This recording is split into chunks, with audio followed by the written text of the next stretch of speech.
Please give this video a like and subscribe!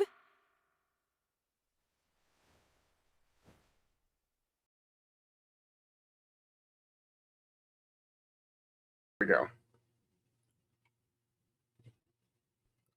And we are live. Hello, everybody, and welcome to Honey Badger Radio. My name is Brian. I'm here with Allison, and this is Maintaining Frame.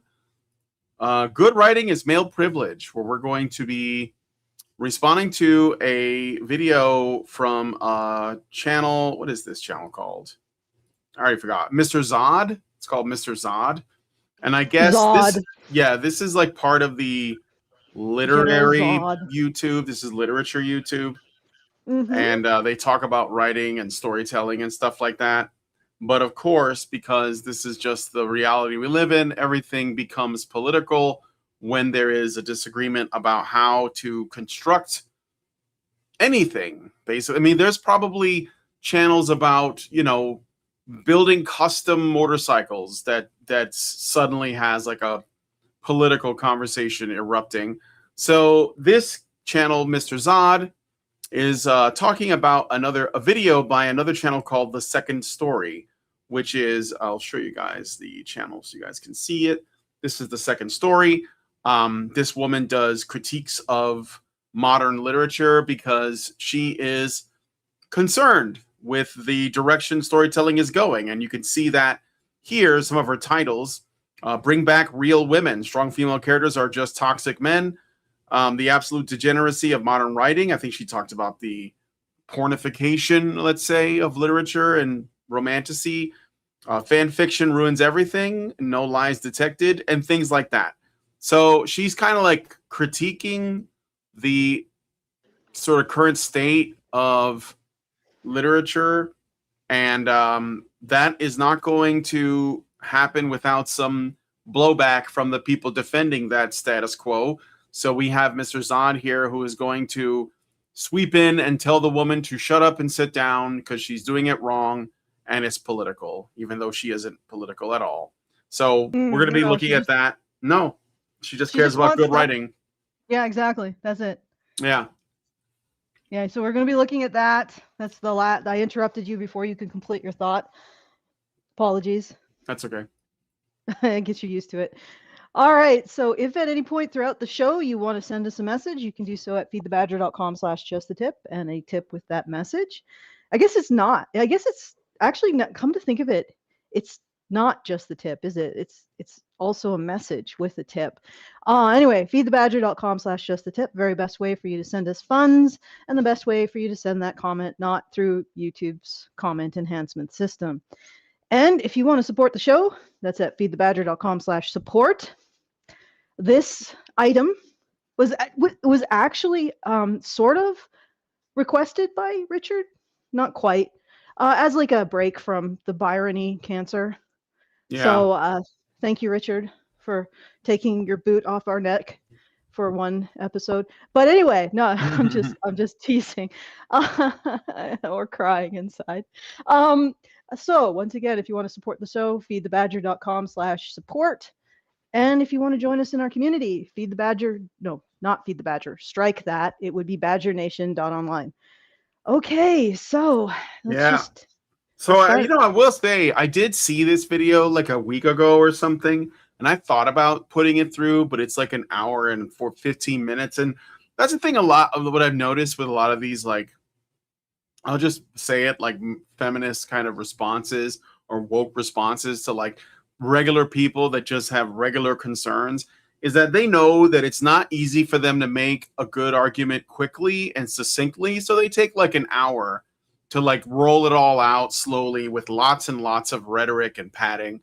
So that's why I was like, God, this is just so much to go through. But I do have something of a, I guess you could say, a bullet point list of things to look at. So let's go ahead and get into the primary arguments. Let me see here. We'll jump to about 2 minutes in. So, well, I'll play from the beginning so we have a little bit of a background. What? No, I'm looking forward to this. I'm all right. Let's do it. Flavor of that genre. That being a woman presenting with kind of this low-key school teacher vibe, wearing a light sweater, sipping tea, surrounded by books. Think maybe Zoe B or Jess of the Shire. Now, I know I'm painting with a pretty broad stroke of the brush, and maybe it sounds like I'm commoditizing a certain way that women present themselves, but, people do brand themselves certain ways for a reason, and I like the kind of thoughtful, relaxing sort of presentation that usually accompanies this aesthetic. In this case, not so much. This one turned out being a weird conclusion-seeking airing of Oh my grievances. fucking God. He doesn't like it because she doesn't share his opinion. Yeah. That's a sign of a So- true woman respecter. Yeah, just to explain, like the second story, all of her videos are sort of like she has like a big mug of coffee or tea or something, and it's like a cozy atmosphere. Like that's her like setup. And there's a lot of, I guess, booktube people that have the same kind of setup. And so he's saying, well, it's a weird thing to open with is, visually it looks okay, but then she opened her mouth, that's kind of what he's saying, right? Weird for woman has a the male wrong feminist. opinion. Yeah, weird thing for a male feminist to say, but okay. Yeah. He even you notice how he sort of like Lampshades it? leads it with, I don't normally, I prefer this kind of, here are some other women that are more based, in my opinion, that also do this. He's like setting it up like I'm not being a sexist because I'm attacking the right woman. But anyway. But also, weird and all. I just wanted to add, like, if you like books, you're going to have books, right? And you know what's really good to pair with books? Actually, not for me, because eventually the contents of my mug will end up on the book. But what's really good to pair with a book, generally, is a hot beverage of some kind. So I think that the aesthetic is less an aesthetic and just what usually happens when somebody likes books, you know what I mean? Mm-hmm. Just like there are certain things that usually happen if someone engages in car repair. Like there are things that accrue when you engage in this particular activity, and maybe it's not an aesthetic. This is what I'm getting at. Yeah. Okay. All right. Let's keep going. The wrong ways. It kind of shows how regressive ideas can seep into otherwise normal, thoughtful conversations. And I don't know, it was just kind of a wild ride. So let's go on it. So he immediately goes with, she's got regressive ideas. All right. So again, I'm going to remind you guys that the second story basically takes issue with the direction that fiction writing is headed. That's kind of like where that's her only real thing. She's not, like I said, she's not political. She's not even really like, I don't think she's like base and red pilled or anything. She's pretty normal. But that's what I think what's interesting is that the normal is now the enemy as well. But all right. So this is the channel. It's called Mr. Zod. Can I just? Yep. Oh wait, we should probably. You know what? I wanted to say something about how pervasive what the second story, the woman who created the second story channel, what her opinion is. Like, publishing is an industry that is dead. I'm gonna just lay it out to you, and I can talk about the actual on the ground numbers about this industry, and I will. But it's not just the second story that has a problem with it. Almost like a huge part of everybody who reads has a problem with it. It's just they're not telling anyone. They're just not buying anymore. All right, let's continue.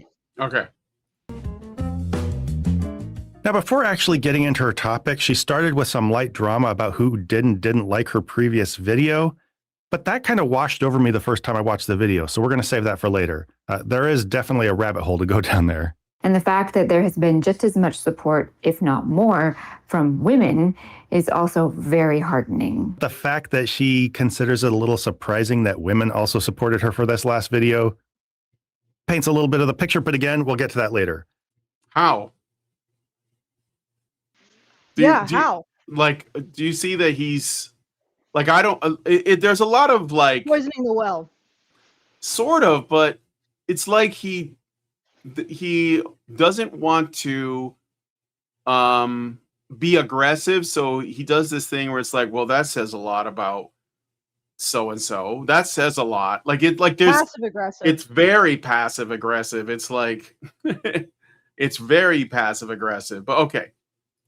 For now, let's start into the actual topic of this video, which begins with a description of what an antagonist is and the role they play in a story.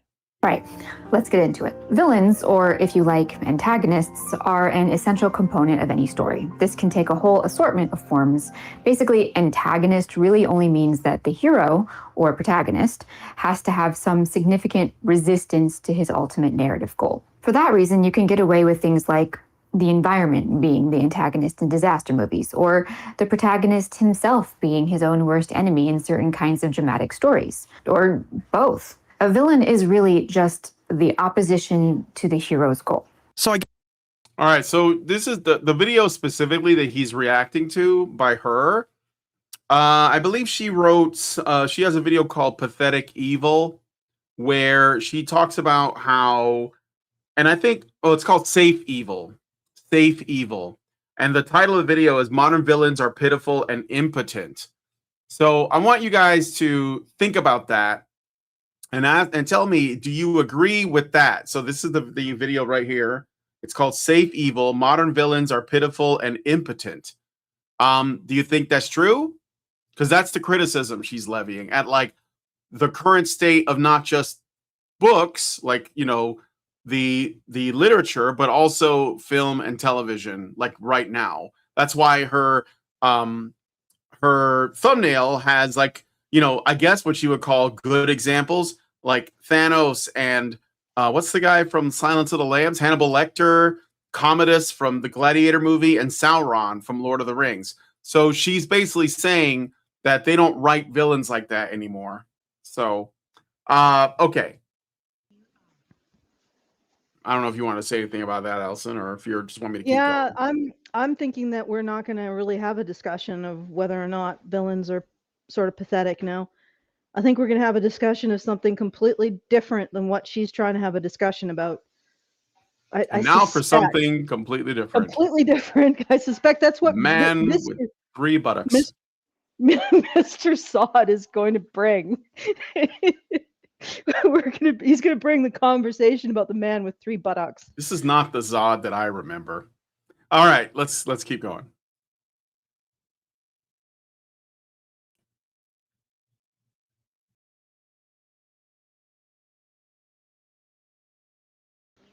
Is it just me, or did the sound just stop? Oh, you can't hear it? Oh, I might have to No. wait. Let me see. Yeah, You're what's right. going Yeah, on? no, for some reason, sometimes when I pause this, I have to do the hold on. I have to stop sharing and then share it again. I don't get I why that gotcha. is. It's But because it wants to be difficult. yeah, lame is what it is. All right. Is really just the opposition to the hero's goal. So I guess this is fine is kind of a basic classroom style explanation of what an antagonist is. It's pretty basic, but sometimes you do need to lay the groundwork. So that's all cool. We will revisit this soon. Then she gets into her thesis. First, she describes what she sees as a change in modern stories. That being said, villains, that is to say bad guys, have been experiencing a strange evolution in the last few decades, especially more recently. For one thing, they have become less and less villainous. Taking it further, they have become less and less evil. Then she describes why bad guys aren't as bad as they once were. Part of this is in an effort in modern and postmodern literature to provide all aspects of a story with more multidimensional realism. All right, before she misrepresents, and I should have audio now, so let me know if you guys see it. She said part of the reason for this. So like she's being very charitable by saying, well, modern writers are trying to basically like make the villains more 3-dimensional and less kind of like, you know, flat or overly simplistic. Right? So this is her saying that's part of it. And nuanced villains have always existed. So it's not like the modern writing culture created that. So, but she's basically explaining that while this is okay in certain circumstances, it's become, I think, the predominant way that we write. In fact, it's almost inverted, which, I would argue it is inverted and it's on purpose, but she's trying to be very delicate. So Naturally, a villain, The time, a human. what? the time for charity is gone. It's over. Yeah, yeah, for sure. Yeah. Or human adjacent. So there ought to be more to him than just being the bad guy. Maybe we ought to examine how he came to be the bad guy, or whether or not his goals might have some merit. So basically, modern antagonists are being painted as less one-dimensionally evil so they can serve as actual characters in a more realistic story. Makes sense to me. But she doesn't see it exactly that way. All of this ostensibly in the pursuit of richer characters, which is not an unworthy pursuit, but let's tackle this issue one piece at a time. All of this literary experimentation has its place, I suppose, if you do it right, which, as I said, we'll get into in a bit here. And here we go. This kind of writing has its place, I suppose, if you do it right. Now, the words "if you do it right" just don't sit super well with me. Like, maybe I'm being a little harsh with a graphic I already know I plan to put on screen, but I think the core comparison stands. Okay, now here's where we jump the shark. Did you guys catch that? Allison, did you catch that? Yes, I did. Why can't they protest peacefully, but not like that, but not like that, and not like this?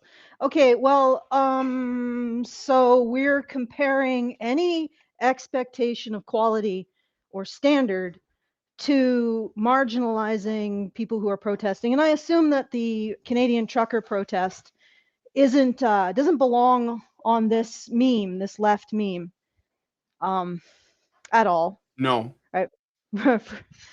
For some reason, government overreach in particular in a particular time period is completely fine.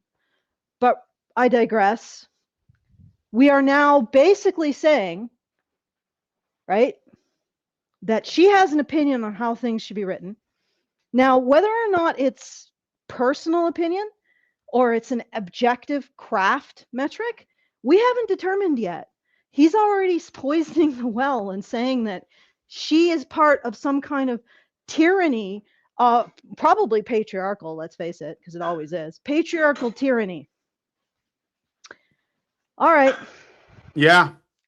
And also, again, go. immediately goes to she must be racist, because this image is picked for a very specific reason. He's trying to plaster her with a label without overtly doing it, which is why he even said, well, this could be, maybe this is a little hyperbolic, maybe, but I'm going to put it out there anyway and let you, the audience, come to your own conclusion.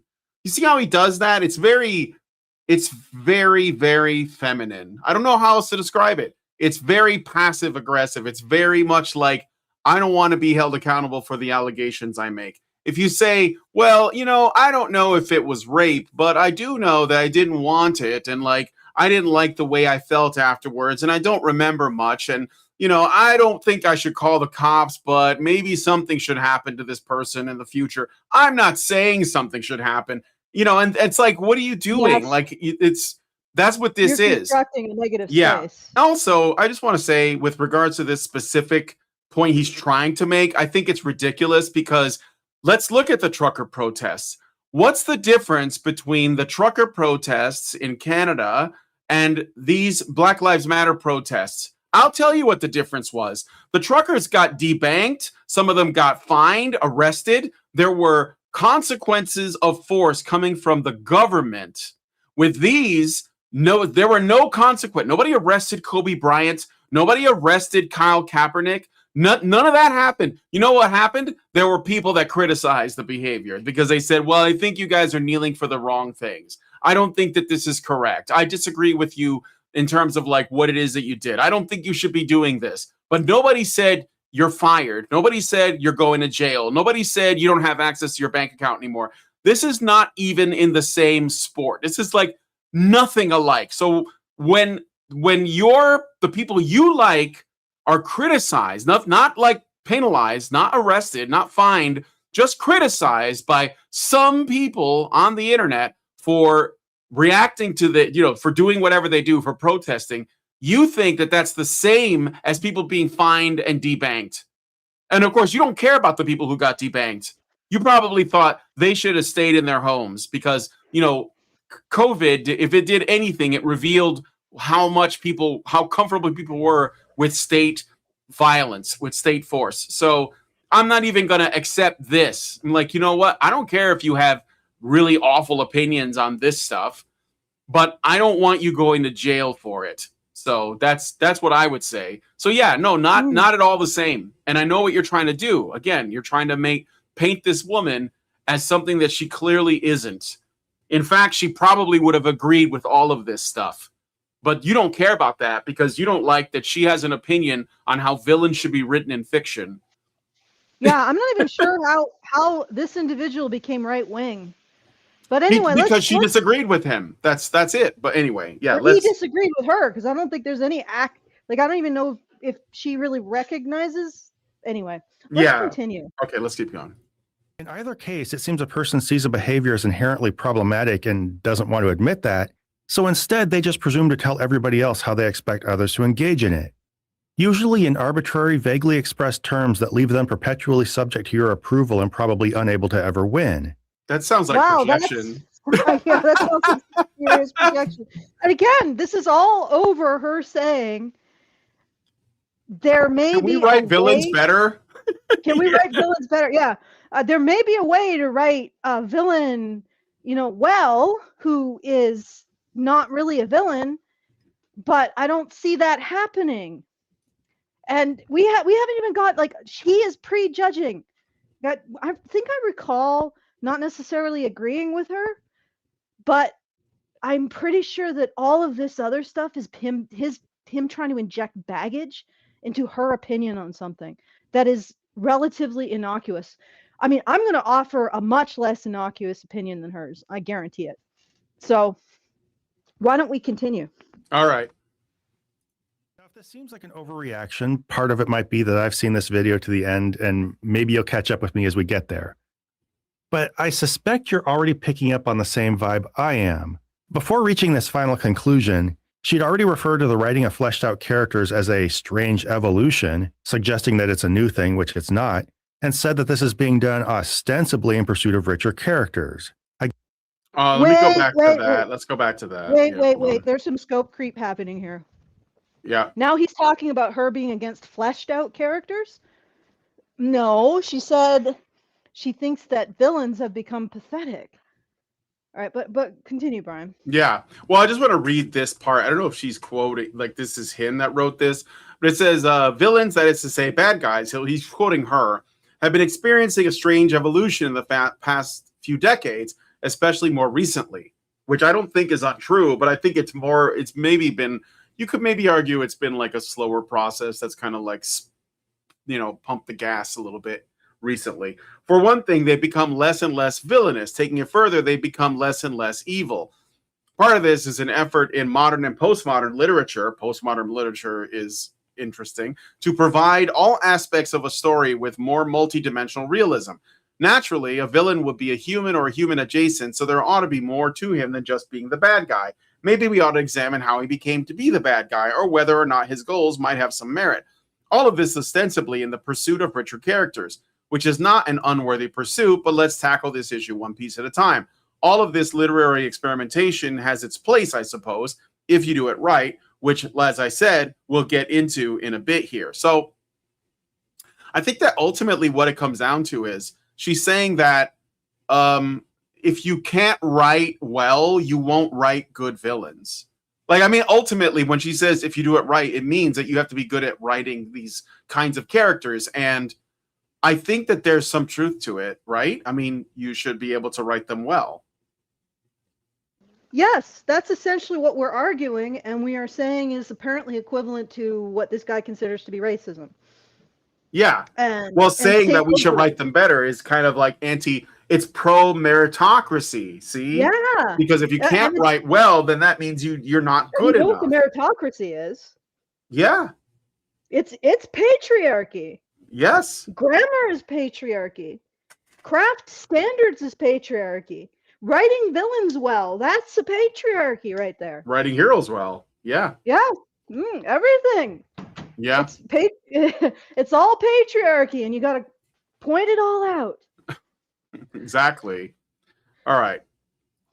So let's see. Yeah, let's keep going. Range evolution, suggesting that it's a new thing, which it's not, and said that this is being done ostensibly in pursuit of richer characters. I guess meaning there's some other agenda at play here.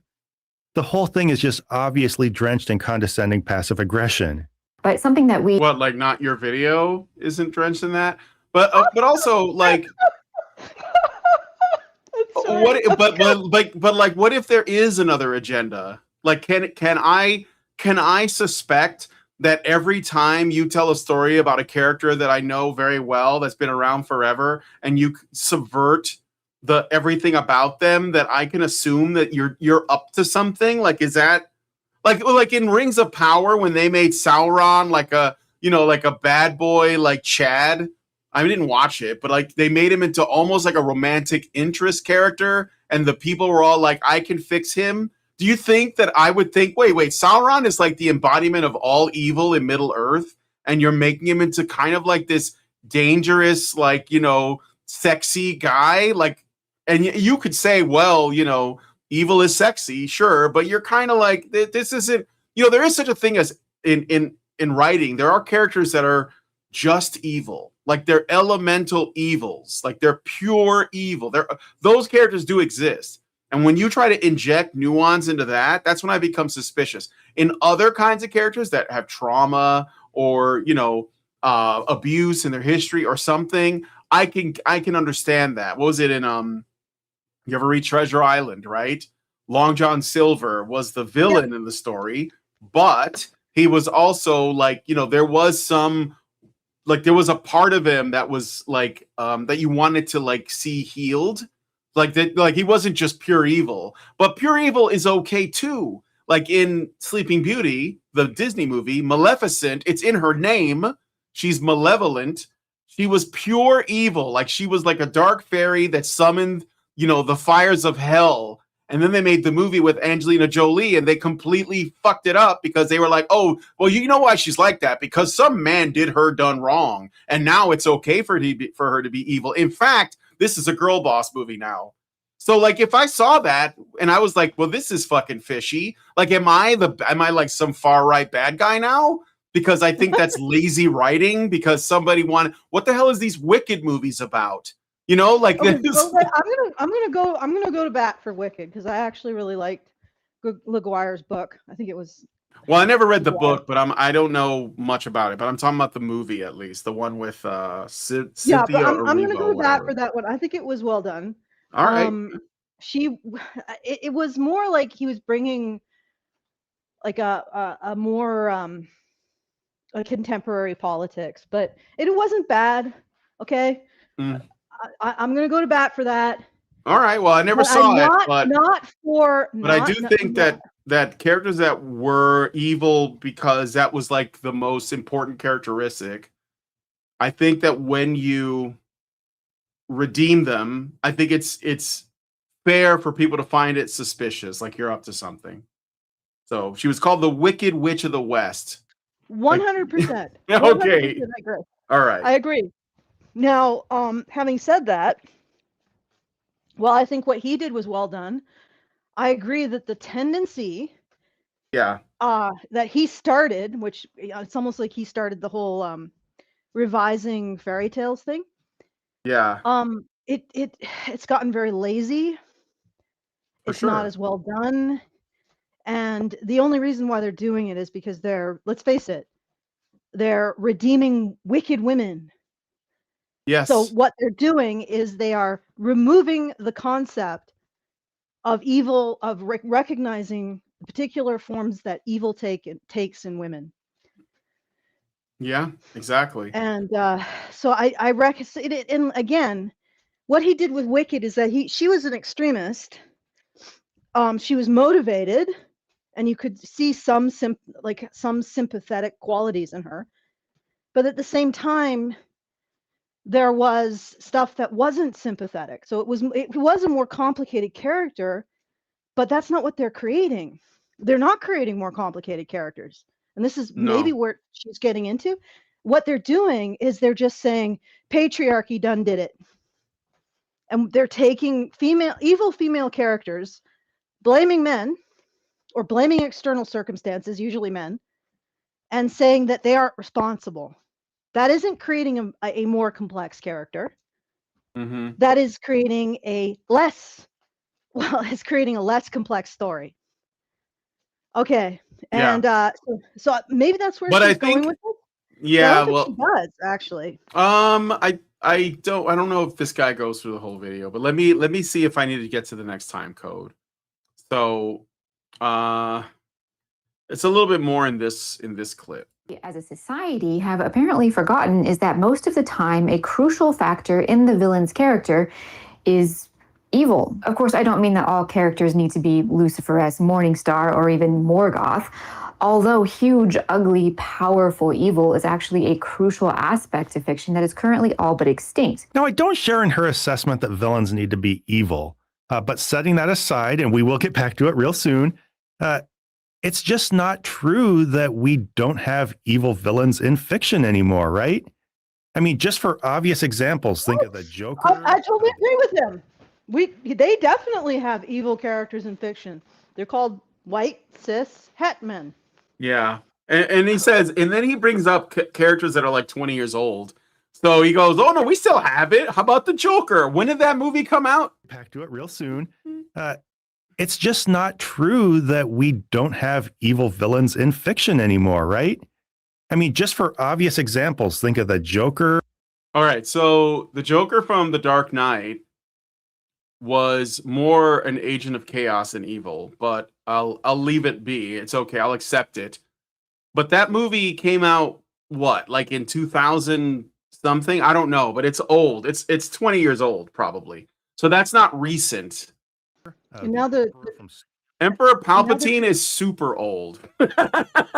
So, like, and yeah, this guy is a very good example of real evil, but saying Star Wars is a recent example is kind of ridiculous. Thank you. Crowbar the Skull says 2008. That was when Batman. That's almost 20 years old. It's coming up. It's like 18 years old.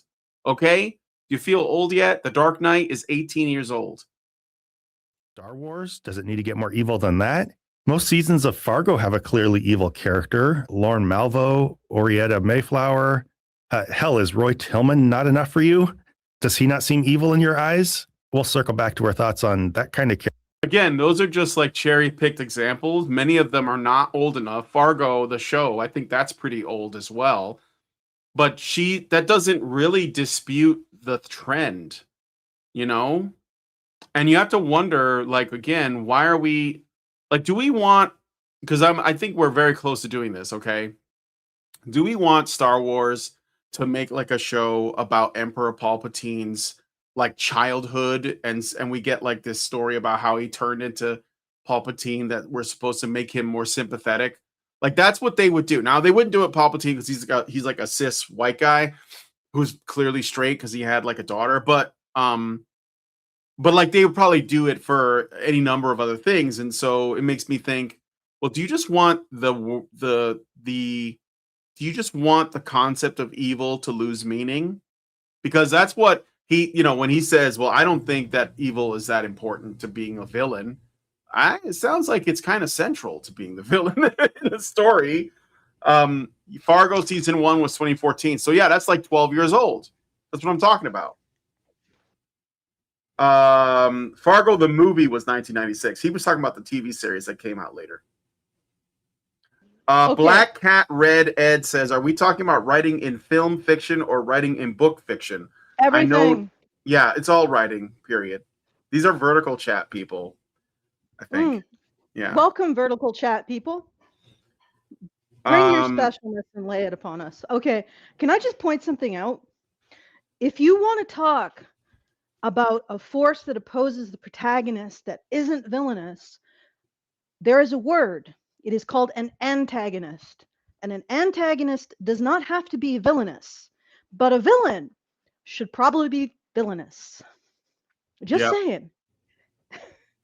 God, what a fucking idiot. Yeah, Anyway. antagonist is not villain. Antagonist is just, it could be a rival, it could be the elements, it could be, you know, anything else. It could be an Inspector nature. Javert.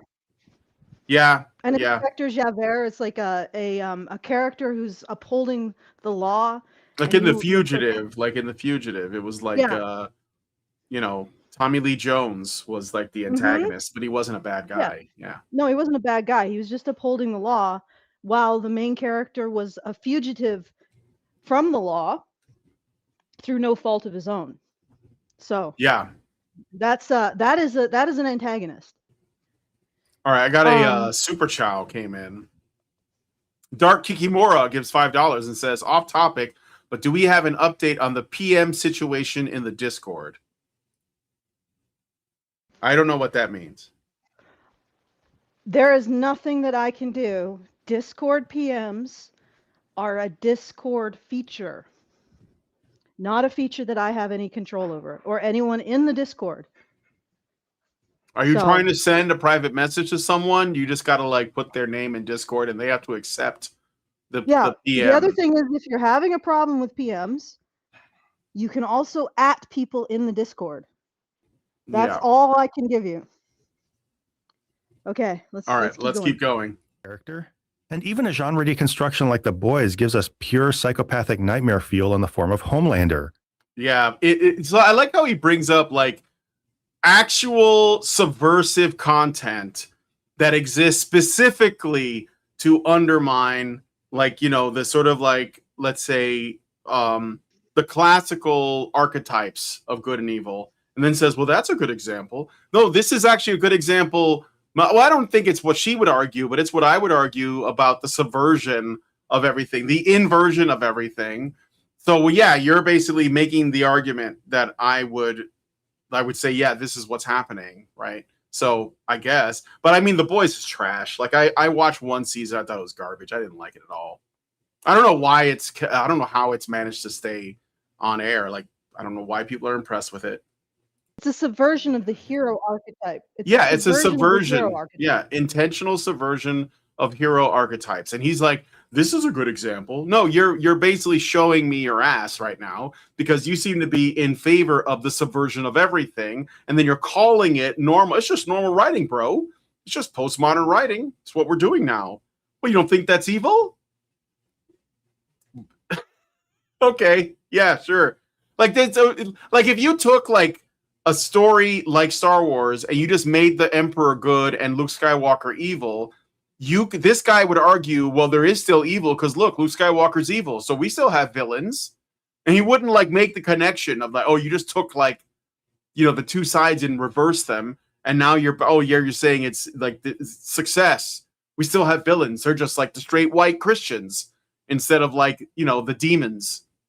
It's like in The Exorcist, you know, the priests that come to do the exorcism, if they were made into the villains, and Pazuzu, who possessed the little girl, if we found out Pazuzu was actually a good person that was just abused by his mom or something, you know, or had like, no, not by his mom, by his dad, had to be his dad, beaten by his alcoholic father in the trailer park in the first layer of hell, and then he had to run away from home because he was so abused by his abusive father. So he left hell and possessed a little girl so he could feel safe. And then these big bad Catholic priests showed up and they exorcised him. Like if you said, hey man, you're I don't like the way you're painting it because you're making Pazuzu out to be the good guy. He'd be like, yeah, but the priests are the bad guy. You have bad guys. We had bad guys in this story. They're just the Catholic exorcists. That's all.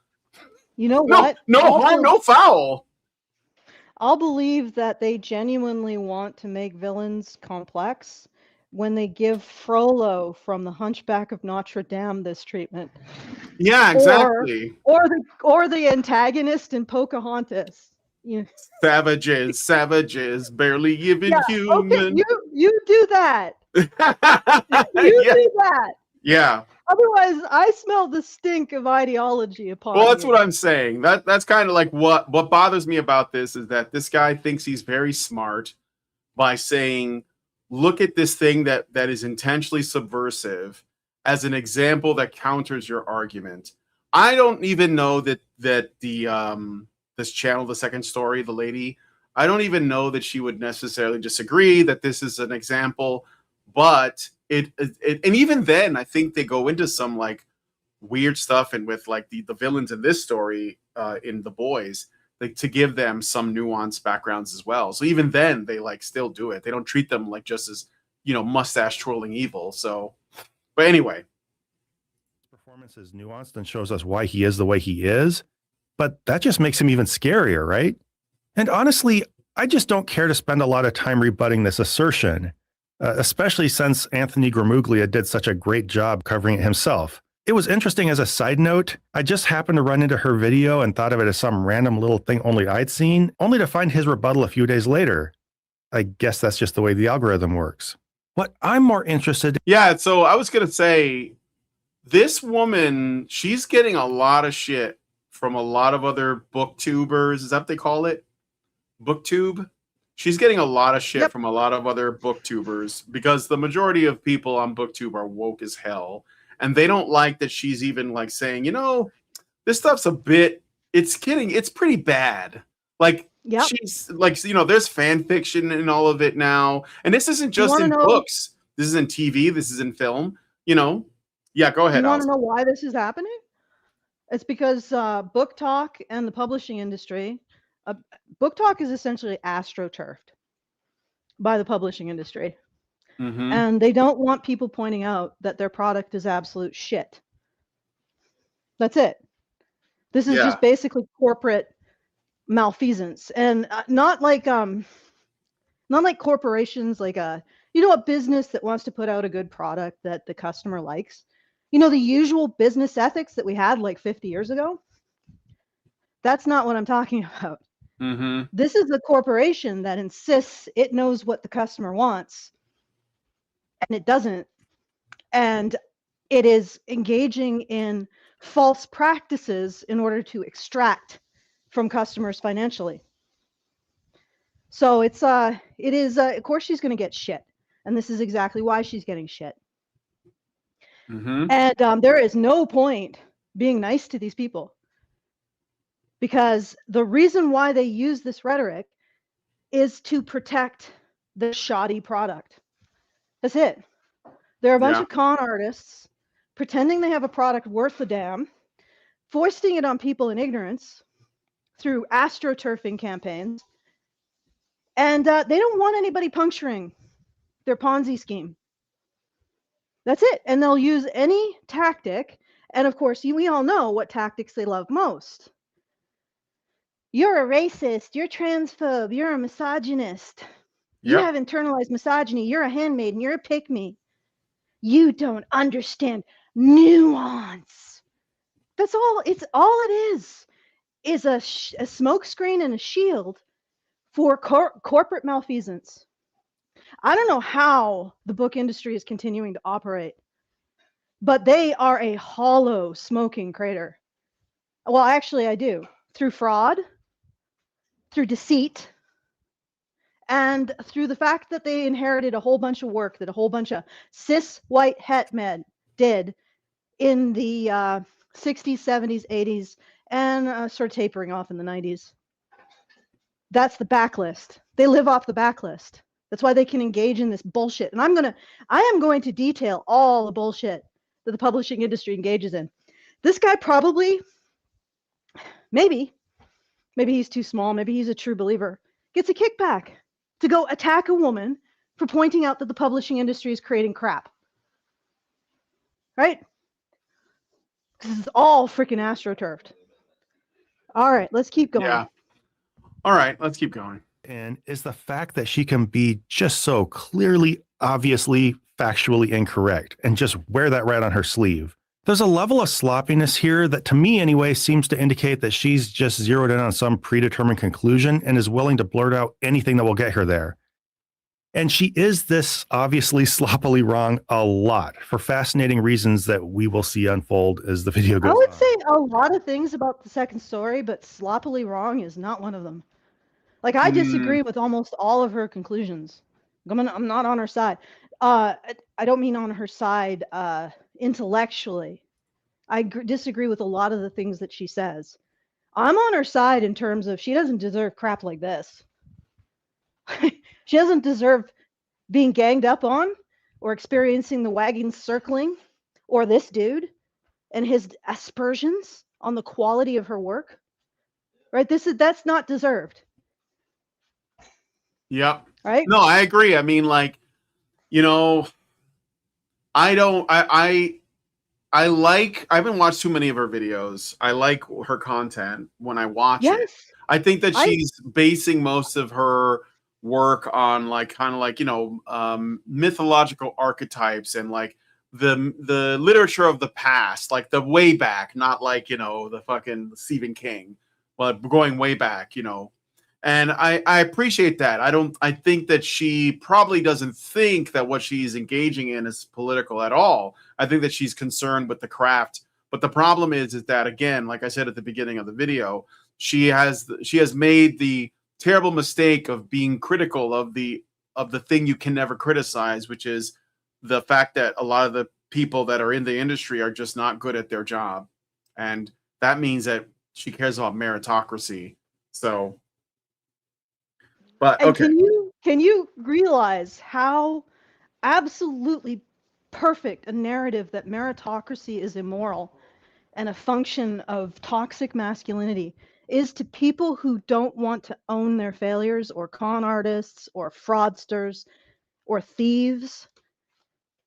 Like, it is the perfect narrative. It's morally, I'm being moral by presenting a subpar product. And if you have your merit, your desire for a good product, that is patriarchy. That is privilege. That's entitlement.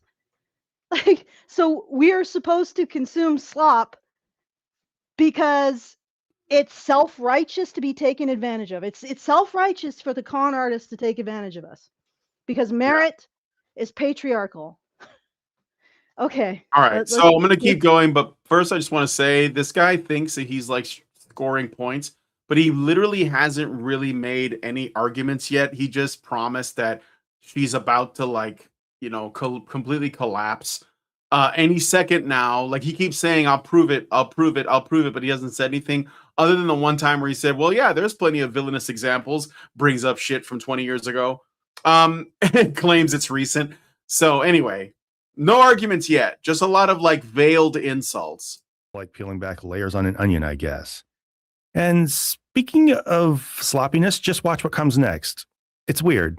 What I mean is that the clear moral judgment and acceptance that the villain character is morally bad in some major significant way is a critical part of making a villain. Now, obviously, this isn't true. A villain does not need to be evil. The audience does not need to be able to judge it as morally bad in some major significant way. The only thing it needs to be able to do is provide an obstacle for the protagonist. What? No, villains should be wrong. Antagonists should be oppositional. And in fact, a lot of times antagonists are wrong too. They're not evil per se. What is this? Like, you don't know words, sir. These words, you don't know them. A villain is villainous. That's why they're called a villain. The word you are searching for is an antagonist, and she's not talking about all antagonists needing to be villains. She's saying villains need to be villains because that is the essence of a villain. That is why they are called a villain and not an antagonist. Like, what? At this point, it's like, this conversation is not possible with you, sir.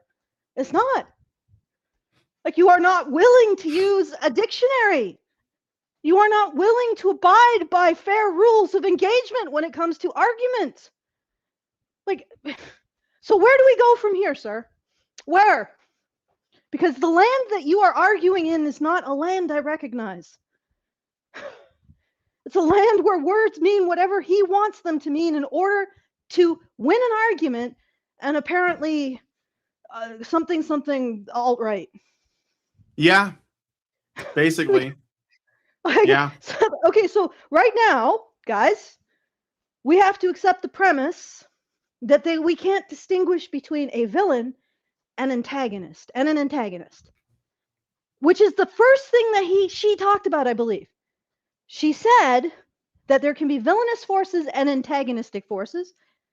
Well, there can be villains and antagonistic forces and antagonists, right? Yeah. And she made the distinction. Now he is forcing the distinction to collapse. And I'm like, no, this is a load-bearing distinction, sir. You cannot collapse this. Otherwise, we are now deviating from anything that she said. And we are going into a very strange land, an upside down land, if you will.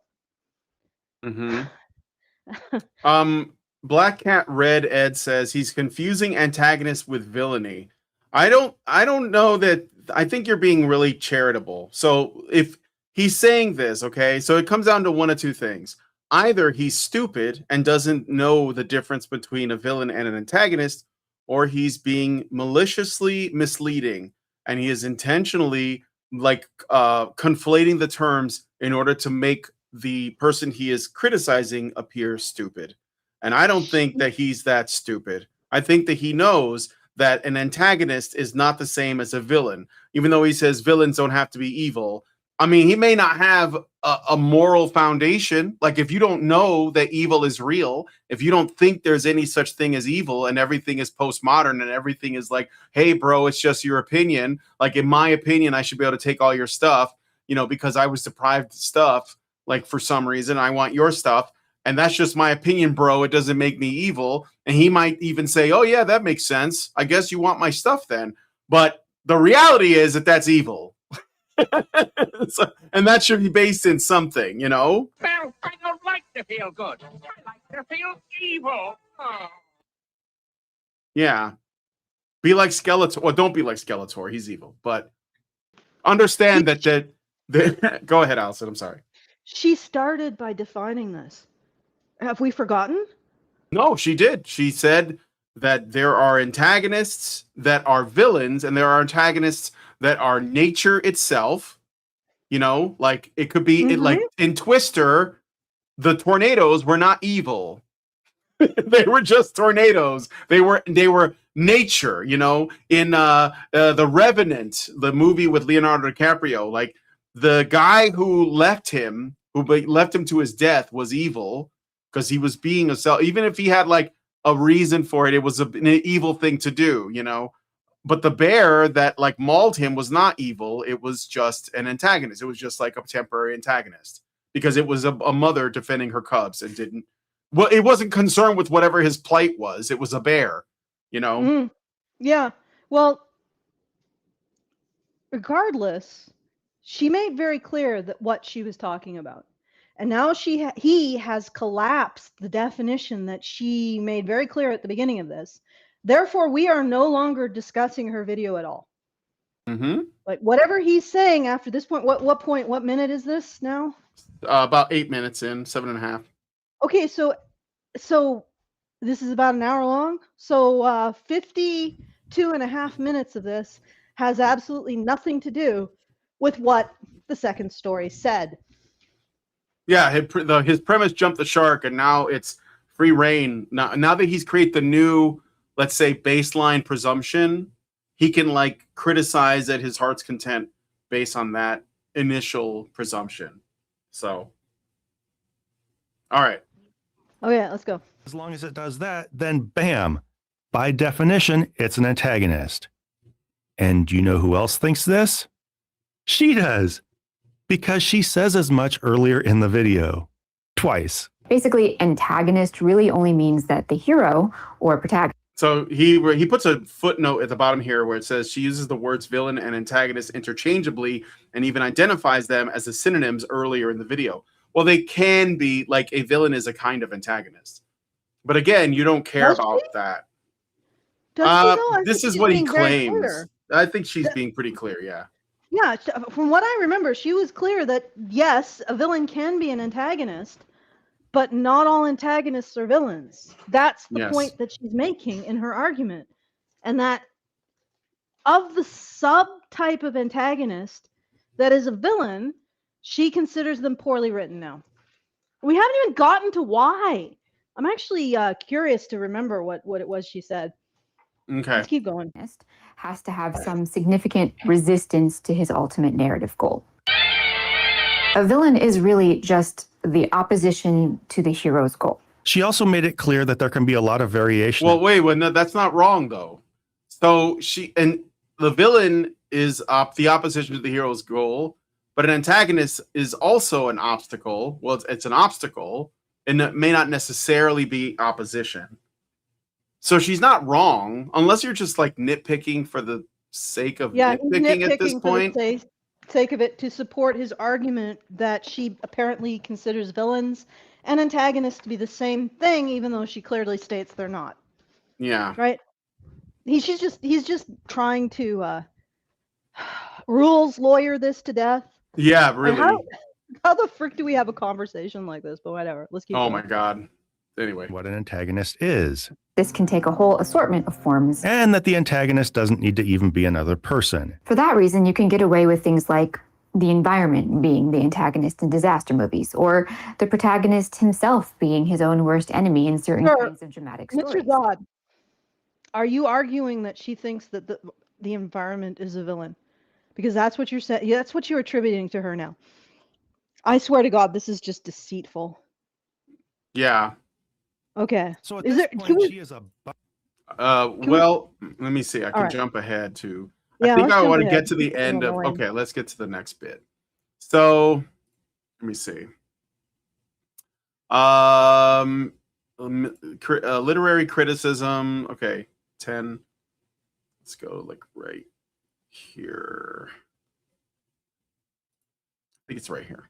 Not be true at the same time. And I think that is consequential. It's enough to at least start to suggest, to me anyway, that there are not a lot of precise concepts underpinning her discussion. That maybe even this isn't literary analysis as much as an airing of hazily understood grievances. If you're not, you'll probably get there. Oh, yeah, I'm just so intelligent. You guys you're not there yet, but you will be. Yeah, they love going here. Mm-hmm. She's obviously like a bigot of some kind. I just need to show you all. It's like an onion. Stick around. A lot of what follows, or at least right after this, is just kind of a meandering reiteration of her two main points. That evil villains are an important part of storytelling, and that stories these days just don't have them. So I don't think we need to rehash all that along with her, right? Well, let me see though, Allison. Is that true? And look, I'm not talking about Star Wars or some shit from 20 years ago. I mean, now. Like, is there a, let's say, a lack of stories that actually have real villains in them, or at least real conflict or stakes? Because conflict is what I think she's talking about, like in terms of ultimately, like the conflict. Because I think that the problem with modern stories, and I don't read a lot of anything new. I've been reading like Starship Troopers, like Heinlein, not the movie. I've seen that many times.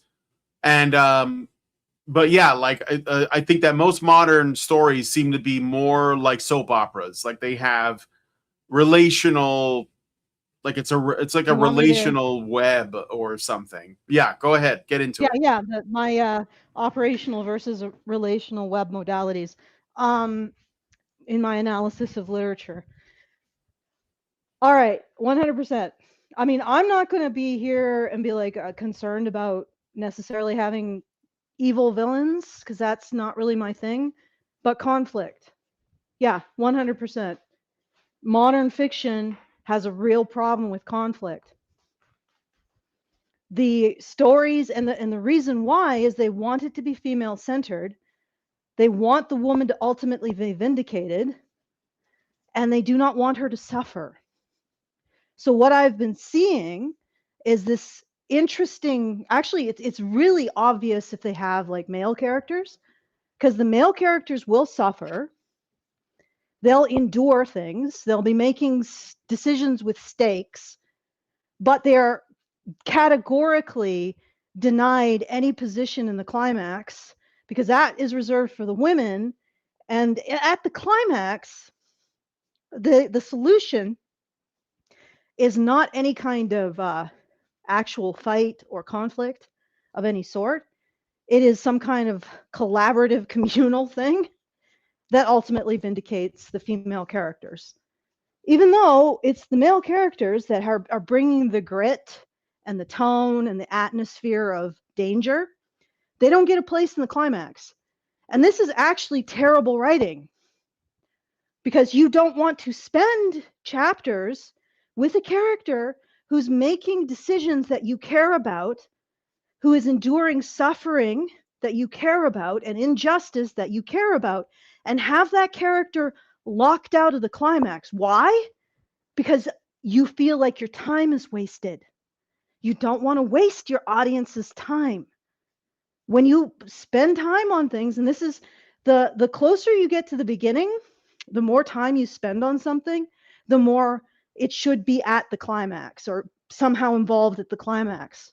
That's where Chekhov's gun comes from. You don't put something in your story that doesn't actually do something for the ultimate climax of your story. That's bad writing. So their lack of being able to create a proper conflict with the characters they want to focus on, which are female characters, means that their stories are disjointed, they're poorly paced, they have tonal problems, their characters are bland and disinteresting, and their climaxes they're not. They just fall flat. It's bad writing. And it's bad writing because it's pressured by ideology to be something it isn't. Now, I don't think that she would say stuff like this. I'm not sure if she's done quite the level of analysis that I've done. And she just wants more feisty villains.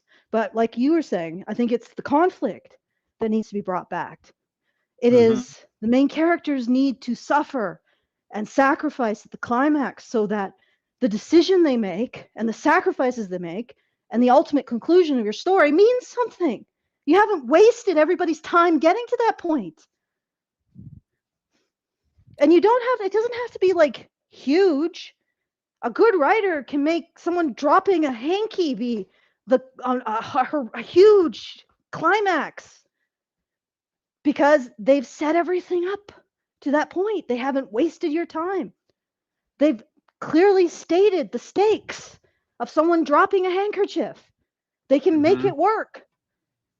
But because they have all these ideological pressures on them, it basically distorts the story into a pile of mush with no conflict or conflict that isn't satisfying. So that's what I would say this is coming from. And she's identified a lack of villains. I think it's deeper than that, because you can still have conflict without having like evil villains. You can have conflict with having evil villains that you can understand their motives, and yet they're still evil. Like there's a whole wide range of things. And the problem isn't necessarily the lack of villains. It's the fact that they don't want to see consequences. Okay. All right. I'm done. I got a super chat from Serathis for 1,000 puffs. I don't know what that is, but sounds like Harry Potter money. And he says, speaking of conflict and villains, my friend just finished her dark fantasy fairy tale horror. Check out Fae Fire by Lumen Moon on Royal Road. Well, thank you, Serathis. Hopefully it has some conflicts and villains or antagonists in it or something. I'm sure it's good. I'm sure it's good. All right, so let's move on. But there are a couple places where she just really tilts her hand and shows the kind of literary analysis she's up to. Like this, for example. The idea of evil as an important aspect of a villain character has been shunned more and more by the pseudo-intellectual literary elite, who will tell you that. Oh, so she's throwing shade at I think the same people that Allison is talking about. Just want to look at these headlines. The banality of evil in fiction. Just in case you don't feel like reading this whole article, let's get this out of the way. Don't write a character who's evil because he has an uncontrollable lust for power. That shit is boring. There's no story in it. Okay. Wait a second. But you can propose that every single man has a moment where the invisible patriarchy touches his brow as he's a young suckling infant, and he is like inculcated with the evil of oppressing women. Like, I don't know. Dude, I think your entire ideology has the most simplistic, one-dimensional understanding of evil in all of human history. And you Yep. don't have no room to throw shade. Or by the pseudo-intellectual The de-demonization of evil. Banality aren't satra. The problem of evil will be fundamental question of post-war intellectual life in Europe as death became the fundamental problem after the last war. Okay, so the de-demonization of evil. All right. literary elite who will tell you that black cloak villainy, villains who are obviously very bad, is childish and unrealistic. This signals to me that she is not only out of touch with the literary community, but totally uninterested in engaging with it. Because what she does here amounts to taking a drive-by shit on it. She calls Yeah, it you a, deserve it. Yeah, they do deserve it. Like, what? She doesn't have to engage in it. Why in aren't they millions of engaging with us? I don't know, because you just called her a fucking racist, white supremacist in like the first 5 minutes. It's obvious that you don't really want to like hear what she has to say, but okay. Anyway, I got a super chat from Richard. Richard Bier gives us $5. Thank you, and says, so the future of writing is that Morning Glory Milking Farms is to be an epic of the Lord of the Rings status, given that Violet's quest for authentic Starbucks coffee is right up there with Frodo's quest to bring the One Ring to Mount Doom to destroy it to free the world from the greatest evil of that time, because apparently it is a similar level of evil to have to fill one Starbucks cup with gas station coffee. Okay, so to explain this, the motivation of the character in Morning Glory Milking Farm to engage with the industrial extraction process of Minotaur milking is that she can't afford Starbucks coffee and she has to have convenience store coffee. And that's literally in the story of the book. Yes. Of this Yes, that's her motive. best-selling romance novel that women are reading right now. Morning Glory Milking Farm. Well, who knows if it's really best-selling? I could probably find out. Actually, anybody find out right now. that's writing about the fucking Lori Penny is a New York Times bestseller. Anybody who basically writes a book that says the right things will become a New York Times. It'll make the New York Times list. So yeah, like we said, the industry itself is cooked. Yeah, I mean, there potentially this is just purchased.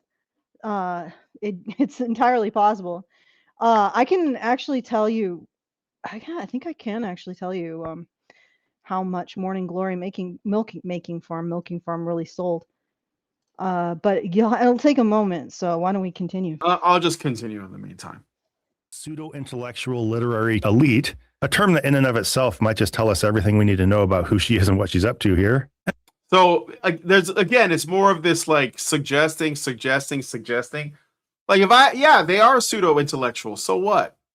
He's like, oh well, this says everything we need to know about her. How many take a drink every time he says this is telling us everything we need to know about what she really thinks, without him actually saying what he thinks she thinks, because he can't say that because he doesn't know what she actually thinks, because that's mind reading and nobody can do that. So instead, he has to constantly imply. It's so dude, I want to punch him in the face because he's so indirect. He's so beta. In Minecraft. No, I don't want to hurt anybody. No, but I could. Only in Minecraft. Like, yeah. Yeah. On top of that, she claims that they just don't like the idea of an evil villain or of evil being an important part of a villain's character. And this just seems dumb on its face, right? Like, the literary community is not one monolithic voice. There are a lot of different people who say a lot of different things.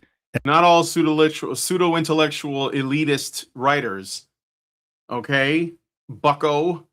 You just committed a fallacy. Looks like I win the argument. You just made a generalization. Even though she just said, here's a whole bunch of examples. Okay.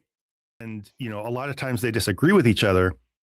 So when somebody claims that an intellectual or academic community is just one thing and it's one thing you don't like, it's She didn't claim that.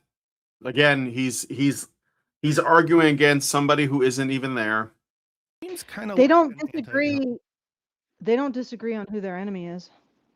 No, that's true. They don't disagree on who the enemy is. But he's saying, oh, they're not a monolith. She's like plastering all of them. No, she said, here are several pseudo-intellectual elites writing about this.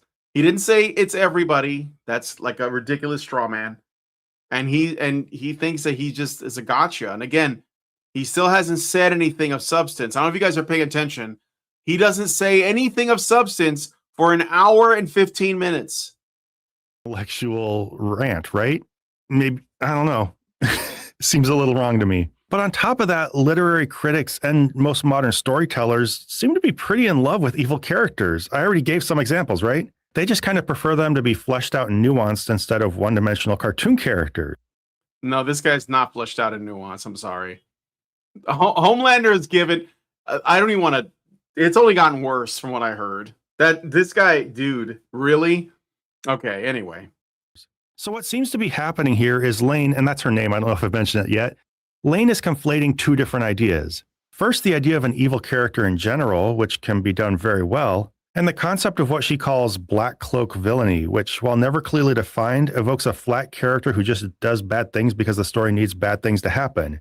Now, who knows what exactly she means? wait. Are you saying that the Joker is like deep and nuanced? Because I didn't watch, like, I don't know who these other characters are, but anyway, I'll just keep going. I think that's a stretch. The Joker is he's actually pretty. Well, you might be talking about the new Joker, like the film that did really well. No. The image is from The Dark Knight. Oh, okay. So it's the Dark Knight. It's the Heath Ledger Joker, who is sort of a force of nature in the movies. Like you never learn anything about him. He has no story. There is no history.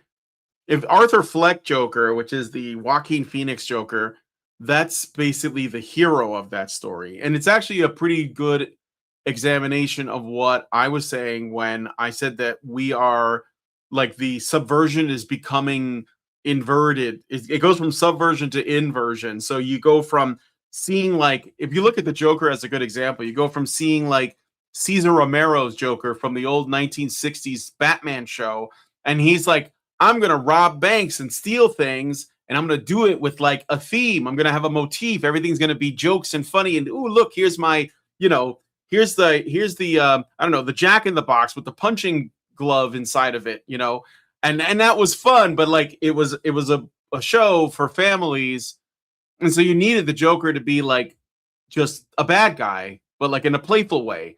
But like still a bad guy. Like there was, he was never going to be redeemed. He was just going to get out of the jail or the Arkham Asylum and then go off to do more crimes. And over time, they made him more violent. When the Jack Nicholson one came out and he was like killing people and like, spraying their faces with acid. And then like time passed and they gave us the Heath Ledger Joker, which was almost like a complete like agent of chaos, almost like an avatar of something beyond human, because you don't learn anything about him at all. I mean, even the Jack Nicholson one had a backstory, even though he was a bad guy before that. But then you get like the Arthur Fleck one, and it's a complete inversion. It's like, well, how do we make him appealing and even sympathetic? And they did that with the Joker movie. At least the first one. I didn't see the sequel, but he's not a hero, but he's the protagonist. That's what I'm saying. He's not a hero, but he is the person we follow in the story. Right? He's the person that is the most, at least laid out to be the most relatable. And he was like, how many memes from the Joker movie came out where people were like sympathizing with him, where he says like, what was there was a few memes of him saying like, this is how I feel and I don't care what you think about it or something like that. And he was complaining about like the system. And it was like it was almost like a call to revolution in the movie from like people that are like frustrated and stuff. D Wood says that Joker movie is a warning to society to the dangers of mistreating the average man, but they didn't get the message at all. Yeah, but I think even the director didn't like how people reacted to his film, which is why the second one subverted the first one, from what I heard. I didn't watch the second one, but it was Yeah, like the the Joker was. director, yeah, Fordelou or whatever it was called. Yeah, he didn't like that there were men that related to the story. So the director, Mhm. he subverted his own story because he didn't like the reaction. So, but anyway, I'm getting into the weeds. But I'm just looking at the evolution of how the character, changed. And I mean, I don't even know what they'll do with the next time they adapt Joker. But anyway, Who just does bad things because the story needs bad things to happen. Now, who knows what exactly she means by either idea? Her use of language is pretty loose and slippery up to this point. But I have a feeling that this distinction really gets to the heart of what the literary elites actually have a problem with. It has more to do with a flattening of antagonists into non-characters than with antagonists being evil in and of itself. But instead of addressing this distinction and the nuance that can and probably does take place in the literary community, she just says they all don't like evil, and that's just so very stupid.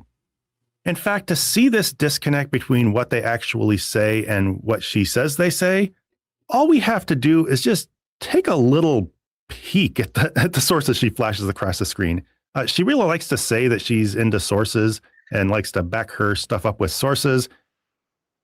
But yeah, just watch.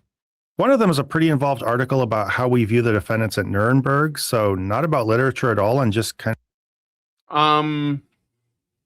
The deed even is, I don't know if you've looked at these papers, but Me? No. I yeah, haven't looked at like these he's papers. using these as his reference. She was using them as her reference. Yeah. Okay. So one All is right. Well, let's about, see what he has to say. all right, Like, really. all right. of describing how we understand evil when it manifests in real life. One kind of defies the terms good and evil, but not saying that evil doesn't exist as much as positing that those are inadequately broad labels. Honestly, I wasn't a huge fan of this one anyway. One was a full-on book that, according to its synopsis anyway, seems to be about the semantics of evil and how the term can obscure our understanding of good and bad deeds and demonize those we don't like. So kind of an important thing to talk about, and I don't see that as really claiming that evil doesn't exist. Well, I don't know what this book is about, but like The Myth of Evil? it's called The Myth of Evil, Demonizing the Enemy by Philip Cole. I don't know what this book is about, but I would ask, would an evil person want you to think that they were evil? Or would they make a defense for their actions? They like not necessarily see them as good, but make the defense for them as justified, even if they are evil actions. Do we take that person's view of their own actions at its face, or do we measure it against some kind of objective standard to determine if it's good or not? Like, how do we know what good is? Like, how do we know what good is? I mean, I don't know if you know what I'm saying, but like, okay. No, yeah. I So- actually think that this Yeah, go really ahead. applies to the work that I'm doing, but I'm going to let you continue. Well, I got an anecdote. So, like, when the Black Lives Matter protests were going on, and this was like in 2020, and I was still living in Chicago, and everything was on fire in Chicago. They got to a point where the bridge over the Chicago River, the bridges were being raised because they didn't want people going in there. It was like raising the drawbridge on like a fortress to prevent the loop from being burned. And there was chaos in the streets. And I was talking with someone about them that was sympathetic to the Black Lives Matter riots. And I asked them, like, why do you think this is acceptable? Because like this is going to, innocent people are being affected. People's businesses are being destroyed. People who had nothing to do with this, like people boarded up, they got their businesses' windows broken into, things were set on fire, and they had to board up their windows and all of their entrances, and they spray painted "We support Black Lives Matter," which is the equivalent of putting goat's blood outside of your door so that when God comes through Egypt, he doesn't take your firstborn child during Passover. And I was like, why do you think this is acceptable? Why do you think it's okay for people who have nothing to do with whatever the grievance is? This is like setting aside the fact that you haven't even considered whether or not this grievance is at all justified, which is a whole other conversation that probably should have taken place before we started burning everything down. But why do you think this is okay? And they would say, well, I think that it's important that people get the message, and that I hope that what will happen, or no, they would say maybe what will happen is that after everything is burned down, something new will rise from the ashes like the phoenix. They literally said something like that, right? No, it was a woman who said this. I'll say that much. But like if I said to her, that's evil, right? They wouldn't believe me. They wouldn't think of it that way. So this is what I mean when I say, like, how do we know what? Because I feel like when these people had this conversation about writing about evil, in order for you to write about evil, or good for that matter, you have to like be able to objectively identify what it is. And in order for you to identify what it is, you have to be able to acknowledge that it exists at all, like that there is such a thing as good and there is such a thing as evil, and that these things can be objectively observed and measured, right? And anyone who says that none of these things are real, they're not going to be able to tell stories about these things because they don't see them as real. So like you will have people justifying destroying property and businesses and livelihoods because they feel like it's important in order to get to something else that they don't know what it looks like, but they think it's better than where we are now. It's like utopian people who have utopian thinking, which they think is going to lead to some ultimate good, can do the most horrendous things, but they won't acknowledge them as horrendous because they don't know what evil even looks like, because they never considered it could be real.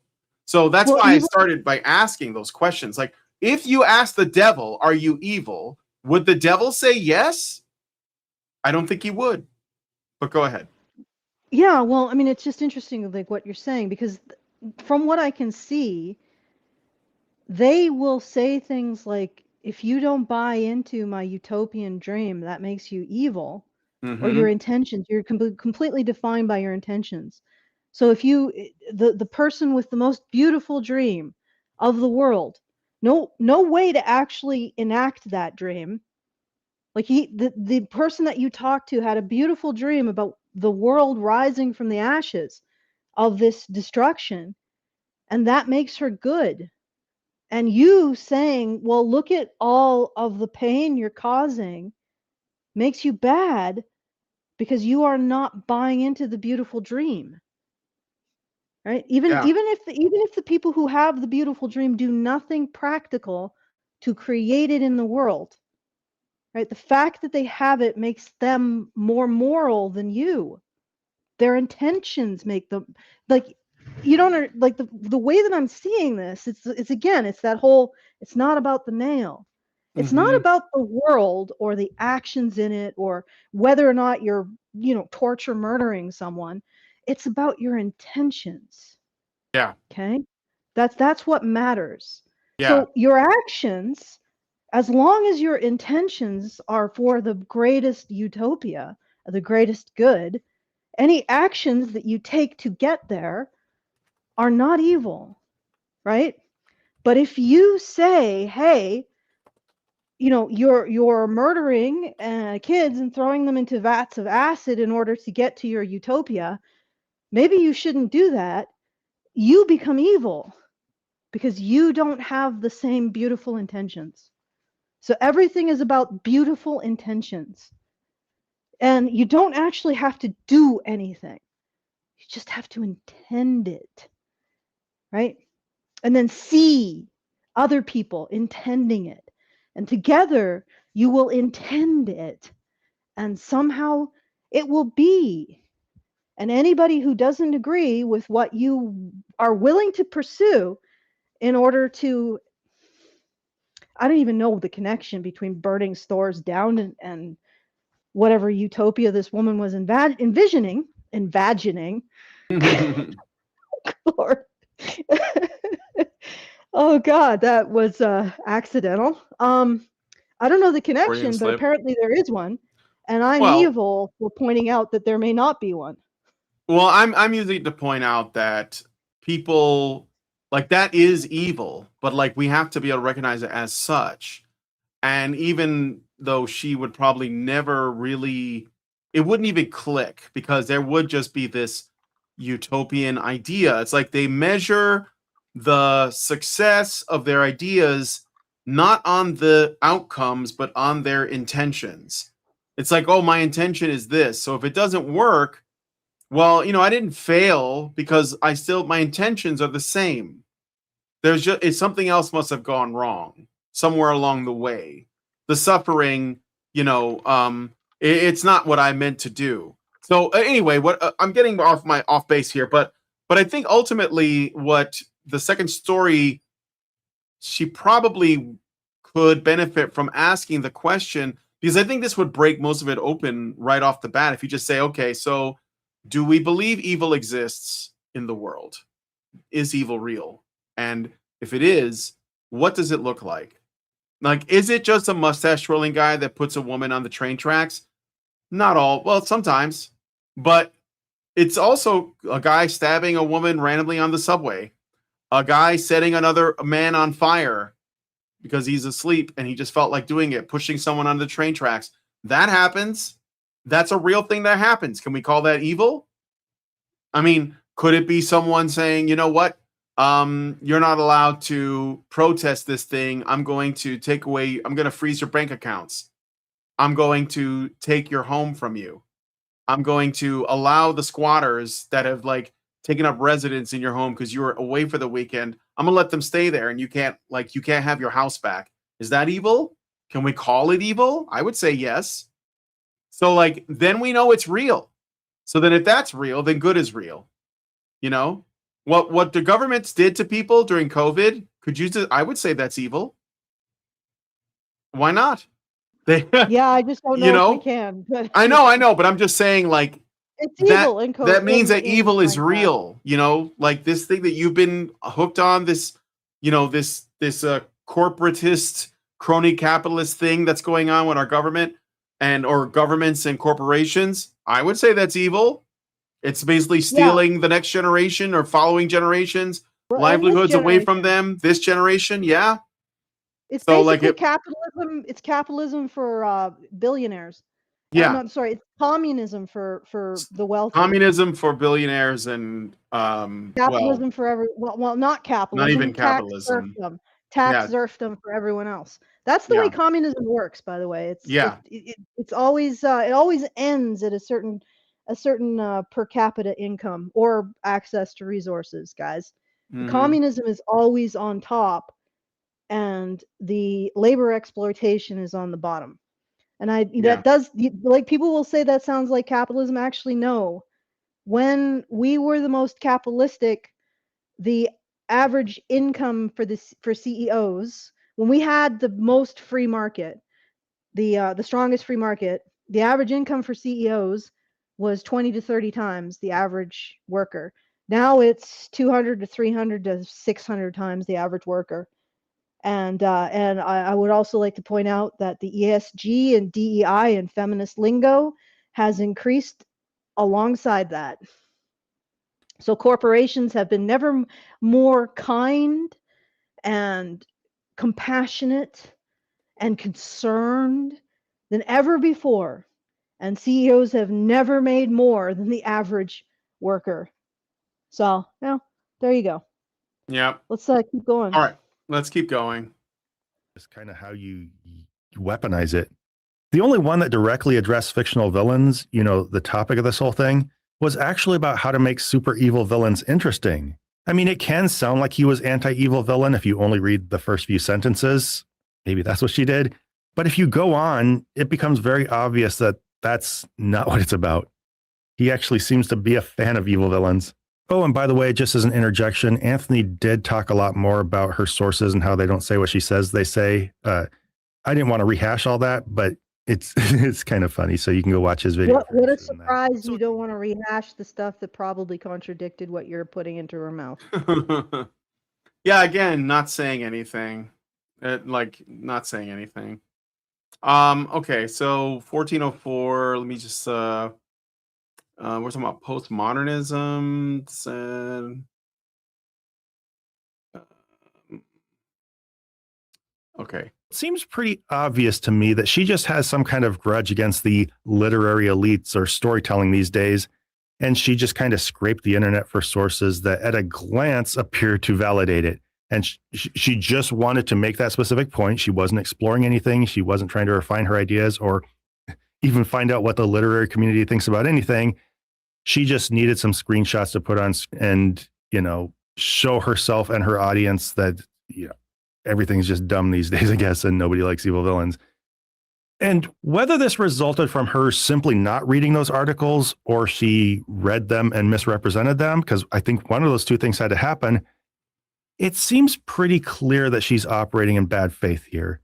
And she's just using the literary community as this boogeyman, that she can villainize and talk about how bad things are these days and how stupid everybody is and how postmodern culture is just so vapid, doesn't understand what bad guys are. And if it weren't abundantly clear what she was saying about their stance, if we think that this distinction between black cloak villains and villainy in general is just a misunderstanding because she's bad with words, she acknowledges the distinction and, then just says this. There might be a case to be made for degrees of nuance depending on the specific story being told, but this mindset isn't apparently referring to degrees of nuance, but rather a complete overhauling of our concept of bad. So yes, her depiction of literary critics is as crass as nonsensical as it seemed it might have been. And we haven't even begun to see it get bad yet, because just watch what she says after that. It's not difficult to analyze the progression of thought here.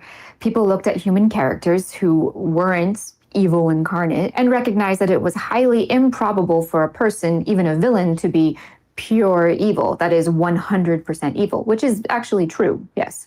But then their conclusion was that evil must not exist, at all. I shouldn't have to explain how fallacious this logic is. It's like saying because mushrooms don't cover the entirety of any surface on which they appear, mushrooms don't exist. It's silly. Now, this is pretty crazy, right? This whole thing sounds kind of stupid. And I'm going to go out on a limb and suggest that she has never heard anybody use this line of reasoning or anything close to it. But then that's not even really what she's claiming. She says this is the reasoning she concluded they must have used. In fact, she pretty explicitly says that this is how she came up with this summation. It's not difficult to analyze the progression of thought here. So she started by somehow deciding that literary critics these days don't think evil exists, and then assumed that this is the only reasoning they could have used to get to the conclusion she decided that they'd come to. It's a pretty flimsy way of putting words into other people's mouths. And if another person's reasoning seems this stupid to you, if you can use an analogy, that gets you to thinking mushrooms don't exist because they can't cover all of something, if that's the credit you're giving somebody, then maybe you just need to take a step back and wait. Okay, have you explained how her example doesn't actually relate? No. Okay, so he's just basically saying this is her motivation, it's wrong. This is all he's been doing is this is her motivation, it's wrong.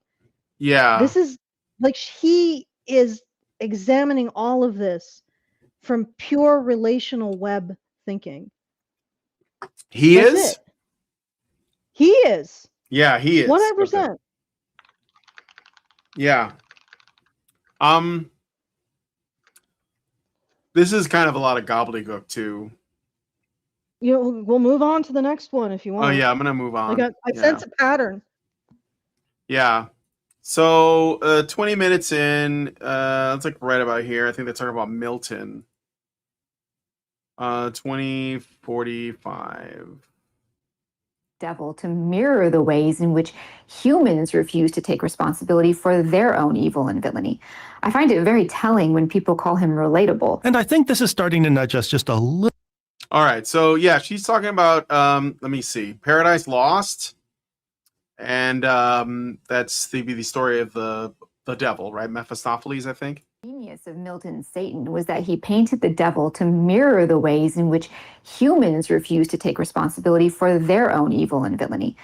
So Milton wrote Satan. Remember I said earlier, like if you asked the devil whether or not he was evil, would he say yes?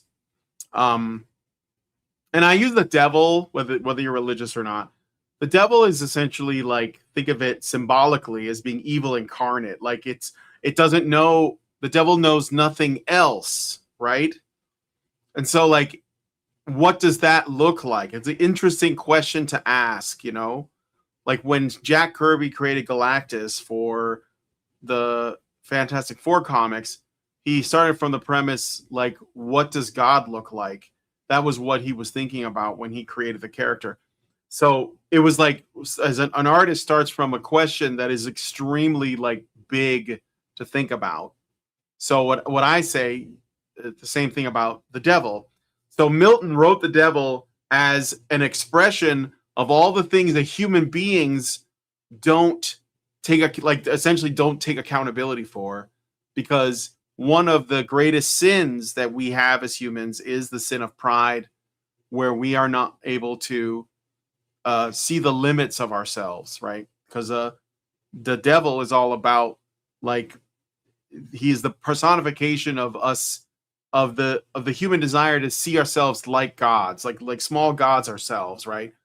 Like not a part of a larger story, but rather the main characters of our own stories, which is Luciferian in nature. I know that it's like a lot of people are going to agree with that, but that's sort of like how it is symbolically, how it exists. So Milton's Satan is that. He's like an expression of the dark side of humanity, okay? I find it very telling when people call him relatable. And I think this is So she says when people in the Reddit community see Satan and they say, "Oh, that's relatable," she thinks it's telling because it means that extremely prideful people, extremely arrogant, egotistical people that see themselves as the main characters in their stories are the ones that relate to this the most. And I think that she's sort of like brushing against this reality that this lack of humility is like one of our largest obstacles as human beings. And of course, he is going to completely miss that. starting to nudge us just a little closer to understanding Elaine and where she's coming from. Even in a story that is ultimately meant to vindicate God and demonize Satan, she can't even get through the parts that are meant to make Satan come off as compelling to set the whole thing up without feeling just viscerally disgusted because that guy is being disobedient and won't take responsibility for his actions. She even calls yes, him... that's supposed to create visceral disgust. Yeah.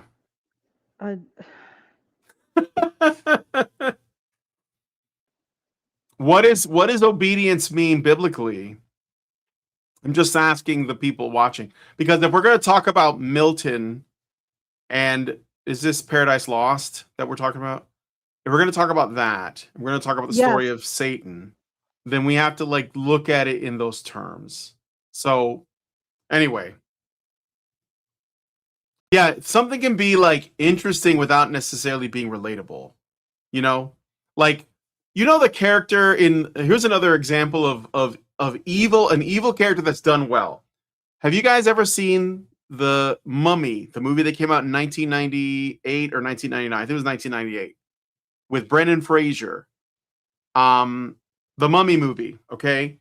And in the Mummy movie, they bring back the mummy on accident, Imhotep. And Imhotep is basically trying to get all of his canopic jars back so that he can become an immortal mummy. And I guess, like, I think he was just going to, like, rule the world or something. And so, like, there was this existential threat that was coming. But the Imhotep character had, like, an interesting little backstory where he was in love with this woman that was, like, forbidden, a Naxunamun. He couldn't have her. And so he got caught with her. And that's how he got the mummy's curse. But then he came back and he, you know, he, like, was going to just, like, basically get his shit together. The mummy was evil, but he did have an interesting backstory. But it wasn't necessarily the reason he was evil, because what he was doing was wrong. It was adulterous, right? So he was an evil character that was a little bit compelling because of that. And it was like the thing that gave it a little bit more depth, right? But ultimately, the mummy was evil. Like, it was an evil monster, essentially, a supernatural monster. So I'm just saying, like, and it's a really good character. Everyone knows Imhotep. Like, that's a great character. So it worked for what it was. Again, that doesn't mean that you're like, oh, I totally relate to that guy, because ultimately he was a simp, and that was what made him into a monster. but it was a pretty good little character. So anyway. Black Cat Red Ed says, hell yes, The Mummy's super fun. Yeah, it's a good movie. The Mummy, not the mommy. All right, anyway. Dull, which is a pretty horrific insult to Milton's writing if you have any idea of what he was trying to accomplish or what kind of villain the devil was supposed to be in that story. It's not the takedown of modern critics that she seems to think it is. It's an apparently unintentional takedown of Milton's poem. Her commentary has just this feel and vocabulary of somebody who needs everything in their stories to just be purely didactic. It needs to be straight on the nose, literal, no sympathy for the bad guys, complete understanding that the good guys are totally good, and it's meant to get directly to a moral lesson. And do you think that that's, I don't know if you heard this part, Allison, but do you think that he's misrepresenting her? Yes, 100%. Okay. And again, I'm not somebody who agrees with her on everything she says. I think her diagnoses of the problem are not necessarily correct. And I think that it's not just a lack of clearly evil villains, it's a lack of proper conflict in these stories. That's the real problem. Mm-hmm. And I would also argue that the people who are doing this definitely have clear villains. In fact, there are some of, like I said, he says they all disagree, like all of these hoi polloi academics, they don't all agree, so they can't be lumped together. Well, they sure as hell agree on the enemy. Mm-hmm. It's true. And it's really ironic because they would agree that the enemy is white cis het men, or at least the emergent properties of said. So if you're a white cis het man who denies those emergent properties, I guess you can be provisionally good or part of the social web. Yeah.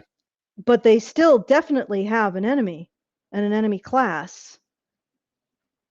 So I don't know. Like you're essentially, she's talking about a villain as defined by their actions.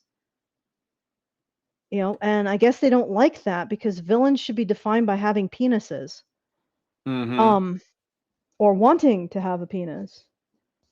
Yeah, that's another thing too, is that evil isn't necessarily a person, it's a behavior. So like, you show a behavior, that's actually the best way to add what you could call nuance or depth to something. Like, some evil can be like embodiments, like Smog the dragon, but like, the behavior is what you want to show. Like someone who does something bad is like what we're supposed to be using as the evidence. But anyway, everything at every step of the way needs to reinforce that moral lesson. You can't even get the feel of the bad guys being good, of there being any kind of nuance or appeal there. And trust me, I used to work at a Christian school that used a Becker curriculum, and so I have some sense of what this is like. And if you want another clue, again, he's doing this thing where she must be a Christian now, which they're evil. There's another villain. There's no nuance there. Where she's coming from. If you want someone else's opinion besides my own on that one, you source maniac, try C.S. Lewis's preface to Paradise Lost. That's pretty telling, right? And I don't mean that Lewis's commentary on the Paradise Lost is no good. But the fact that Lane seems just so entirely oblivious to the entire history of discourse surrounding the poem, and then when she comes up with a source, the one thing she brings up is from a garbage Christian apologist, I find that pretty... Wait. What was this? C.S. Lewis is a garbage Christian apologist. You guys heard of C.S. Lewis? But didn't he just contradict himself? How so? Well, go back like 30 seconds or 15. I don't know. Like one sentence, basically. Okay. when he began this. The entire history of discourse surrounding the poem, and then when she comes up with a No, source, no, a bit further, a bit further. Else's There, just opinion start. besides my own on that one, you source maniac. Try C.S. Lewis's preface to Paradise Lost. That's pretty telling, right? And I don't mean that Lewis's commentary on the Paradise Lost is no good, but the fact that Lane seems just so Lewis's entirely convent oblivious. is no good. Like he's saying, I'm not saying that C.S. Lewis's commentary on Paradise Lost is no good. Continue, Brian. Yeah. To the entire history of discourse surrounding the poem. And then when she comes up with a source, the one thing she brings up is from a garbage Christian apologist. I find that pretty darn interesting. Yeah. Did you notice that? Yes. Yes. He at once says, "I'm not saying it's not like this No guy doesn't have good, anything to But say, it's a garbage but he's Christian trash." apologist. Yeah. That's not no good. He's just a garbage person. Like, Mm-hmm. Well, is that the extent of his long-term? I wonder memory? what's gonna. Yeah, I wonder what's gonna happen when Greta Gerwig's Tales, like Chronicles of Narnia, comes out. Is this guy gonna defend it? Probably. I know she's gonna butcher it. So, Lewis can be overbearing and myopic, but sheesh. Well, you know what? C.S. Lewis will be remembered. This guy will not. That's all I know. So, I mean, like, you know, some people don't like H.P. Lovecraft's writing style, but we still know who he is. Some people don't like the way that Tolkien writes. Hell, I love those stories, but they're, you know, I read the Silmarillion and it was dense, very dense. And I was like, I don't know that I really got much out of it, but it doesn't matter what I think because Tolkien is, his work is still, it still exists. In fact, I think that people remember Tolkien and Lewis and Dickens and, you know, Kierkegaard and fucking others, and that before they'll remember him when Martin is gone, when George R. R. Martin is gone. Maybe J.K. Rowling will stick around. So, but anyway, let me jump ahead to the next thing. So yeah, she's okay. So she's defending garbage Christian apologists. He's like he's forming his arguments. Again, I don't know what the second story actually believes. All I know is that she cares about good writing and she cares about archetypal mythological writing. Like she wants to enchant the world. She wants to bring back good stories. And I think that's a noble goal in and of itself. So, oh yeah, that's right. We're gonna get into this thing. This is like 28 minutes in. I don't want this to go for too long. Oh, actually, it's we're going almost. long. I know. And I know. I have a summation of all of this that I can read. All right, let's get into the next bit about ugliness. She needs to keep everything extremely rigid. A villain needs to be like this. If you're going to represent the devil and God, it needs to be like this. It has to be culturally kind of She's extremely rigid, guys. Extremely rigid. Doesn't she know that a villain needs to be a cishet white man? Mm-hmm. Or, I mean, this is not rigid at all. We can also identify black and minority men as the cishet white men of whatever minority they're a part of, and they could be evil too. Black Cat Red Ed says C.S. Lewis was Christian. What are we doing? You know, when you think about it, though, guys, most writers for most of history in the West were Christians, like most of them. So, like everyone that you liked, probably. So, do you think that actually affected their writing? It's just something to think about. Okay. Yeah. I mean, like if you said, "Oh, well, you know, I like Solzhenitsyn," or "I liked, you know, Charles Dickens," well, guess what? I mean, aside with a few exceptions, like Mary Shelley or something, you know, a lot of these guys, they were Christians. Like most of the people who affected change throughout history in the West were Christians, the founding fathers, etc. You know, so okay, but I'm not sure that I'm just saying, like, I'm saying, and I don't think anyone in the chat's doing this, but I'm saying that it's not necessarily a condemnation of their merit. Fucking, you know, Isaac Newton. Isaac Newton was like Christian. I Okay, think can we we- have something to thank him for. But anyway, Yeah, but- I just want to move on to the next part because Yeah, it's almost 6 I here. know. And she doesn't like anything upending it at all. And I just find that pretty sad. And I find this whole discussion she's giving us pretty unserious. The whole thing just gets way off the rails with her comment about Guillermo del Toro. Because remember what she said about him?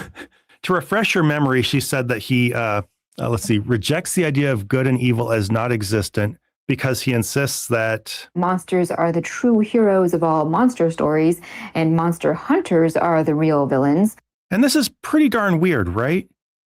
Lane says that Del Toro rejects the idea of good and evil, but then paraphrases him as saying that stories have true heroes and real villains.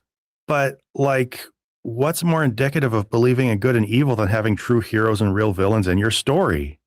That's why, according to everything she said so far, Lane can't get enough of stories with clearly defined good guys and...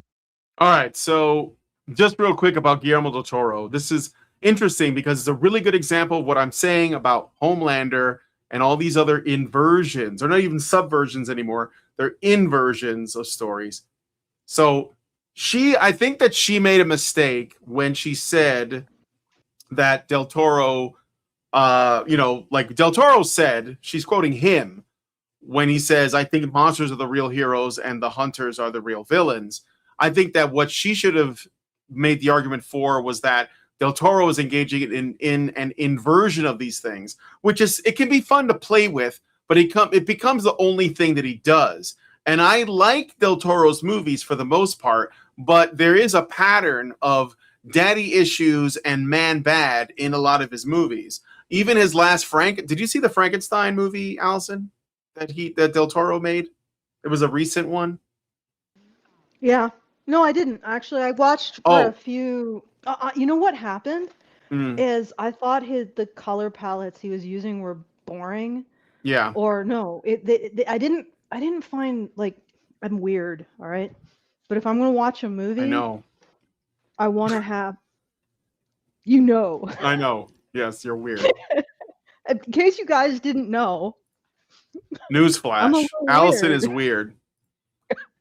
Okay, so if I it's weird because I'm okay with noir if it's black and white. But if you're going to put color in your movie, it better be considered. And right. I don't know. I think the Frankenstein movies just felt like it was all over the damn place. And it got exhausting. So it's it's the same thing that he's done. It was Pan's Labyrinth. It was Hellboy. It was, I don't know about Shape of Water. I didn't watch that. That was just too much for me. And it was the same thing. It's basically like, we're going to take the monster, whatever it is, we're going to make it the hero, and then we're going to take the humans and make them the real monsters. And that's basically what all of his movies have been. And it's fine, like, once in a while, but it's not really a new thing to do that. And so I would, with Frankenstein, I was actually kind of pissed off because he actually created a backstory for Victor Frankenstein that wasn't in the book at all, where he was adopted by this abusive dad that was like shitty to him and potentially killed his mother like early on. And so like Victor Frankenstein's got mommy issues and his dad is like, he doesn't know his biological father. But in the book, even fucking Mary Shelley, who is a hardcore feminist, by the way, the daughter of Mary Wollstonecraft, one of the original feminists, if not the original feminist, even she wrote Victor Frankenstein's father as not just like sympathetic, but like a pillar of his community that was like a really good man. And that the story of Frankenstein was more like, it was like man playing God kind of a thing. Because Mary Shelley was like kind of like into orgies and weird shit. But like even that, like Del Toro was like, no, this isn't anti-male enough for me. So he took it to the next step. And that, I mean, like, I thought the Frankenstein movie was well made and everything. I don't have an issue with that. I thought it was fine. But in terms of like the pattern of things that he does, it's just a straight up inversion in every. And look, I don't think the Frankenstein monster was meant to be evil. No, I'm not saying that. But the truth is that the way that the book portrays Victor Frankenstein and the monster, they're tragic figures. But the monster does get violent, it's like more product of his circumstances. You know, he's sort of like man versus nature, except the monster is unnatural. But it's not necessarily an evil monster, no. But it is like an antagonist because Victor Frankenstein is the main character in the book, really. But anyway, my thing is that Del Toro had to have a villain in his story, so he does end up making Victor the villain, and he actually makes him more of a worse person than he is in the book because he needed to send that home. So, and the monster is super noble and forgives him and everything else. So, like that's just kind of like what Del Toro does all the time, you know. And but it is like an inversion that he's doing. Frankenstein monster was never meant to be evil. $2 for the senior sticks. Thank you. Man v nature v science. Yeah.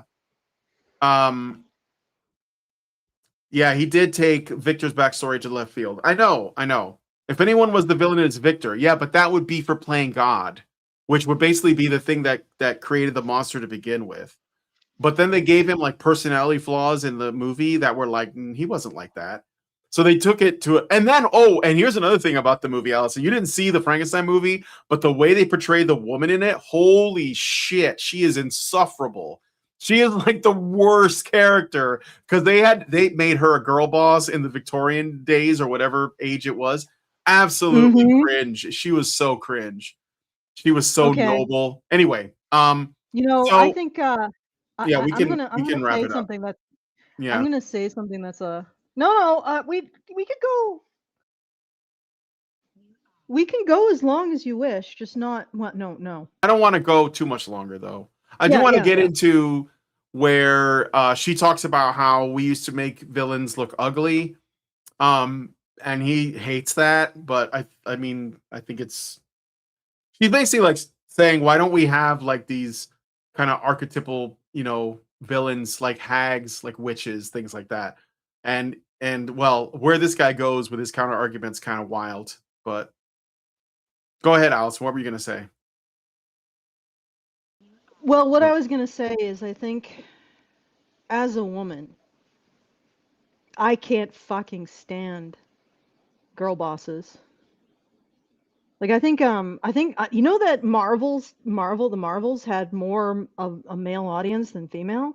Yes, I know. Even it compared flopped to other horrifically, and it was like men were still 60% of the ticket sales. Yeah, but I think that's even more than normal, like our Marvel audiences. That was the thing that I thought was interesting. I'm pretty sure that the Marvels had a larger male audience than a female audience. And I think it's underestimated how sick women are of this shit. And I'm like looking at all of this and I'm like, yeah, I don't have the vasopressin necessary to tolerate this crap. I want to slap the shit out of this person in Minecraft. I'm not even gonna watch this. Okay. I want to get into the ugliness thing. Okay. So let me see. Is it here? Actually goes back and expounds on this idea of ugliness being a sign of evil. That has a way of metastasizing into the rest of your character.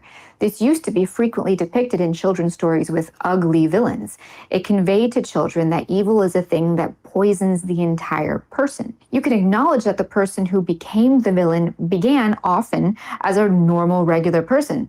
But that acknowledgement cannot negate the core of the villainy, which is that it is bad. Now, this is an incredibly weird and gross thing to do, right? Identifying ugliness as a sign that someone is evil. Now, I know that she probably doesn't mean that all ugly people are bad. In fact, if you break down the text of what she said word for word, she never even technically said that evil literally makes people ugly. So he acknowledges that she's not trying to say that unattractive people are bad. But now we're going to get the turn, right? The twist. I think the idea is with children's stories, though, you have to understand that you're telling stories to children. So you want to give something of a simplistic impression, right? And I like the idea of describing kind of like mythological evil as ugly as well in many cases. Like what are ogres and orcs and goblins and these other like creatures that are kind of human but not, and witches and hags. They're supposed to be unattractive because that's part of what makes them scary, so that children know not to, so it's like letting them know like this is bad. Also, bad people Don't that have behave bad like them. habits tend to like degenerate themselves. People who keep their appearances up by like living healthy lives might tend to look a little bit better. So it's not like completely divorced from reality. She just said that bad metastasizes into the rest of your character and that depicting villains as ugly helps convey this to children. But I don't think this little technicality gets her off the hook. Because I'm sorry, expressing this connection to children will have a negative effect on them. Young people have all kinds of feelings about their appearance, whether they're slow to learn grooming habits, grow through awkward stages, or are actually perceived as more homely than How their young are peers. you freaking Most- talking about? Because most Yeah. young people don't actually worry about their appearance until they start hitting puberty. Yeah, that's interesting, isn't it? Yeah. Going to be self-conscious about some aspect of their appearance. Too many will experience some level of teasing or even bullying about it, and that digs deep. So why in the world would you make this worse by projecting ugliness onto evil characters? Even if no child directly thinks, I'm unattractive, therefore I must be evil, this idea can only exacerbate any feeling they have that something's wrong with them because of their looks. Now, look, again, to be fair, Lane never says that this connection between evil and ugliness is real, nor that it should be literally expounded upon as real in fiction. But that's the problem. Metaphors work on the level of insinuation. So why keep pumping insinuations about ugliness and being bad into the heads of kids who are already experiencing a constant swirling mess of doubts about how they look, how other people What see them, are you and what freaking that all talking about? There are no. This is just gobbledygook. Well, that's the problem. She's not explicitly making. That's the big problem. It's the implicit, and also these kids may not be making these connections, but they still are making these connections. Okay, all right. When you figure out what it is you are actually proposing, sir, lay it on us. Until then, be gone with your self-contradictory nonsense. By that logic, does that mean that an attractive evil Logic. person would make attractive people think they're evil? Huh, you're right. What about attractiveness? Well, we already do that now, Bias. don't we? Yes, we do that did. now. What Shrek? Who is the villain in Shrek? I mean, I know he's short, but like Farquaad, but he was supposed to He's be also like, sort of ugly. yeah, but I mean, wasn't there like a Prince Charming in there too? Yeah, there was a Prince Charming, but he's more like an idiot. Yeah, I think. exactly. So they were inverting. That was an inversion. Shrek was the ogre, but he was the good guy. And of course, because he was a good guy, I think DreamWorks had to like make it a little bit softer so it didn't look too ugly. But also he was a good guy because of his actions. yes, Let's be yes, honest. of course. Yeah, of course. It wasn't because he was not he's an Hunchback ogre, of Notre Dame. Same thing. Yeah. Okay, so yeah. My dude, yes, you're right. Like, what about making attractive people feel self-conscious about their looks by making attractive people evil? Right? I mean, I think we've pretty much covered all the bases with evil. We have attractive evil, we have mundane evil, and we have ugly evil. So, I don't know. Like, I think evil is sufficiently diverse. Mm-hmm. This is a non-starter. I got another really good good comment. I think we can wrap it up here. Where somebody mentioned. Oh, you want to finish this section? Oh yeah, no, I know. Okay, but somebody, okay, real quick. Somebody made a comment that I'm trying to find now, but it was about Roald Dahl, the guy who wrote Charlie and the Chocolate Factory and Witches and stuff. And he basically made he had a blip about the physiognomy of evil, the rudiments of physiognomy. I found it. And he was basically saying that ugly people that are really nice are less ugly because they smile more, things like that. So it was actually like that's a really good point as well. But I think that Roald Dahl's problematic. I don't know if you guys heard. So he's not allowed to. We can't cite Roald Dahl or Dr. Seuss because they've said problematic things, so they're no longer considered part of literary history anymore. So yeah, sorry. C.S. Lewis too. He's been and Tolkien. They're all persona non grata. You guys have to read Morning Glory Milking Farm now. Everybody, that's your homework. Okay, Allison, read your thing.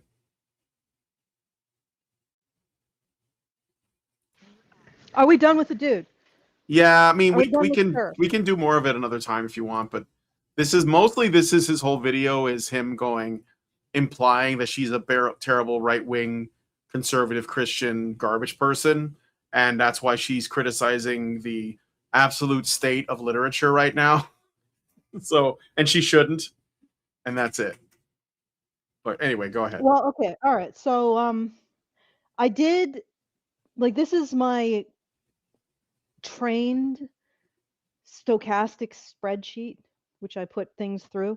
All right, so Lane's core complaint, Lane, I believe that's her name, right? Lane. The second The woman story, who runs correct? the second story, yeah. Yeah, Lane. Her core complaint is that modern fiction has lost the ability to render genuine evil because the literary and storytelling establishment has reclassified evil as a social construct rather than an objective moral reality. Right?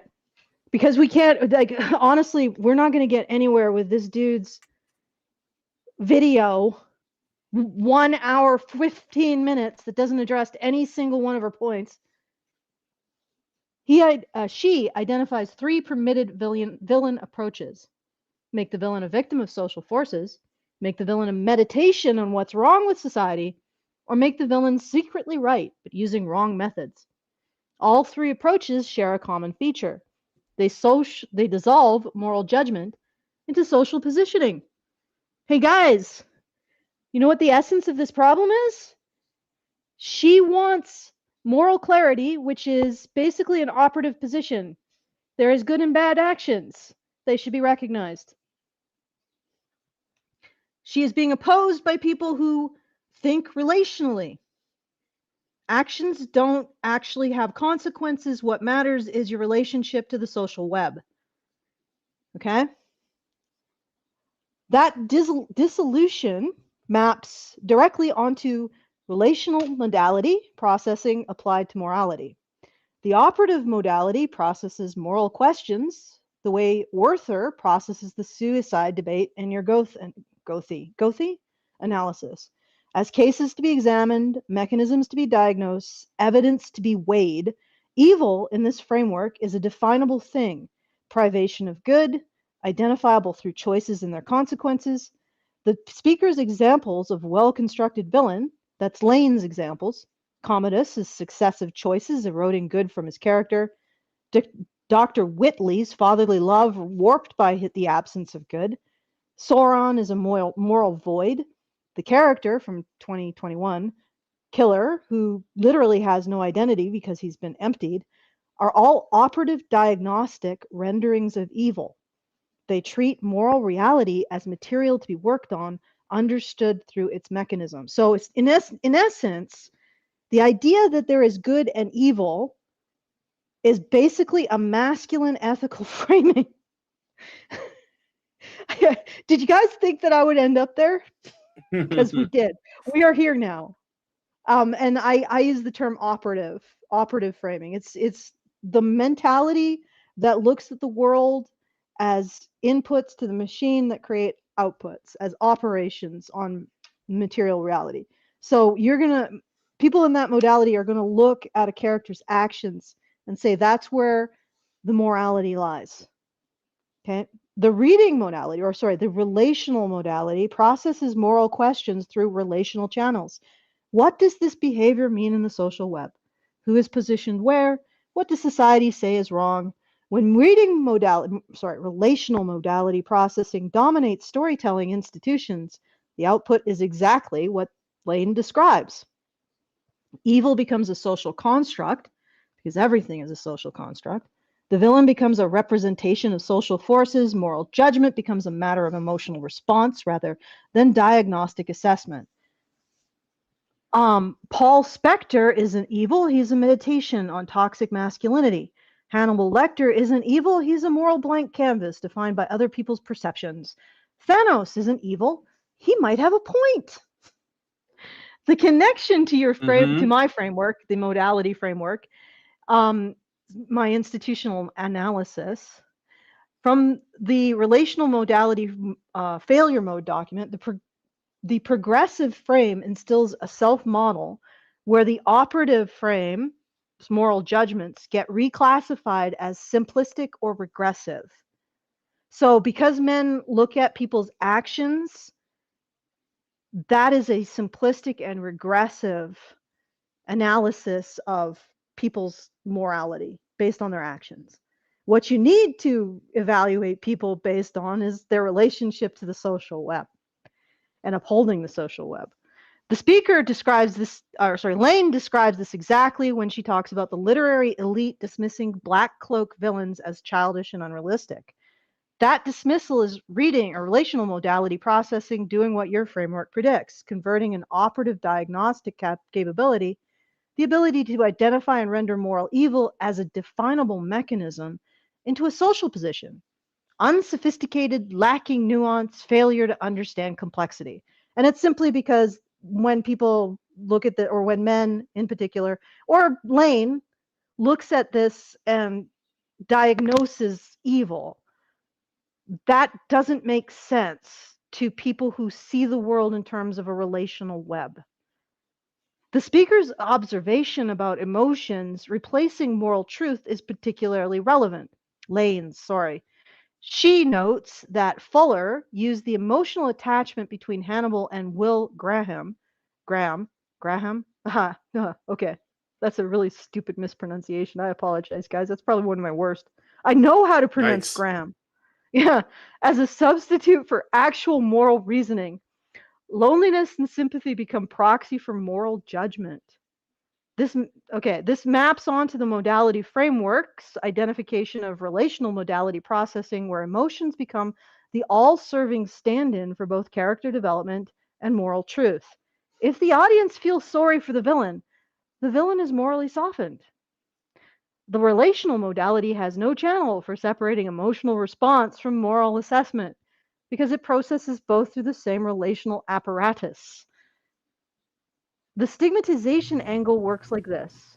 The operative modality's approach to morality, diagnosing evil as a mechanism, rendering it as definable and objective, making clear moral judgments about characters based on their choices and actions, is the approach the literary establishment has specifically pathologized.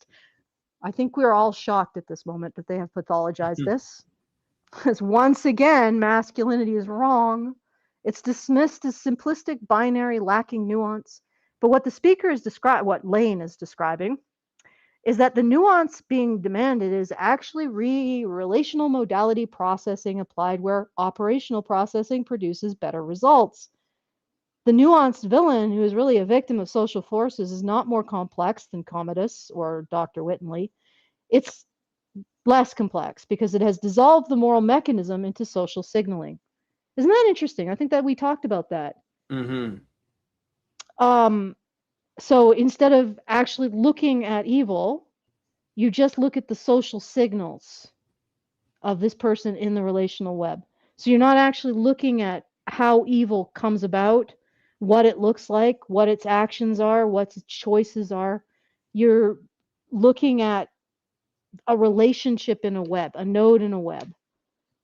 Lane's best example, the 2021 Japanese film Character, is about a good man, hardworking, talented, responsible, who can't write believable villains because he can't comprehend evil.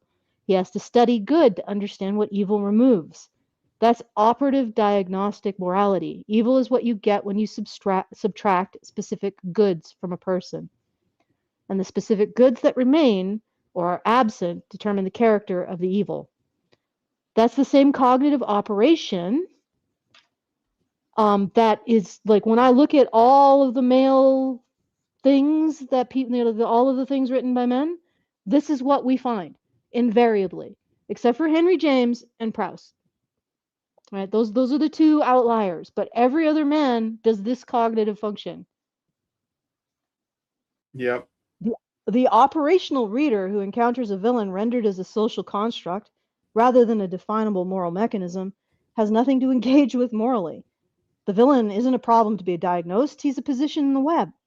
That's a version of the operative through line failure applied to, okay, so it's basically when somebody who likes operative content encounters a villain depicted by a social web, there's just no there, right? There just doesn't, it feels flat. And I'll try to explain further. So, and this is on intentions as moral currency within the social web. The reading modality processes the gap between interior and surface. It's constantly tracking what someone really means underneath what they show. If that interior is the primary object of attention, the moral assessment naturally gravitates towards intention rather than output.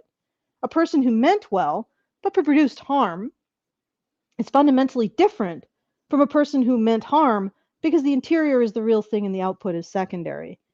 So, but this is even worse because if you intend to do good, but do so by producing harm, the harm is okay somehow.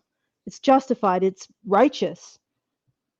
Yep. The operative modality process is the other direction. What did you do? What did it produce? What does the pattern of choices reveal? Intentions are data, but they don't override the mechanism. So even if you intend to bring about a utopia, the fact that you burnt down somebody's store to do it, not really that important to people who think in an operative modality. You guys sort of get the difference? Like from Brian's conversation, she was in a relational modality. She judges these people by the fact that they all share the beautiful dream that she shares. Therefore, if they burn down a shop in the process or kill a few people, well, that's well, you got to judge them by their intentions.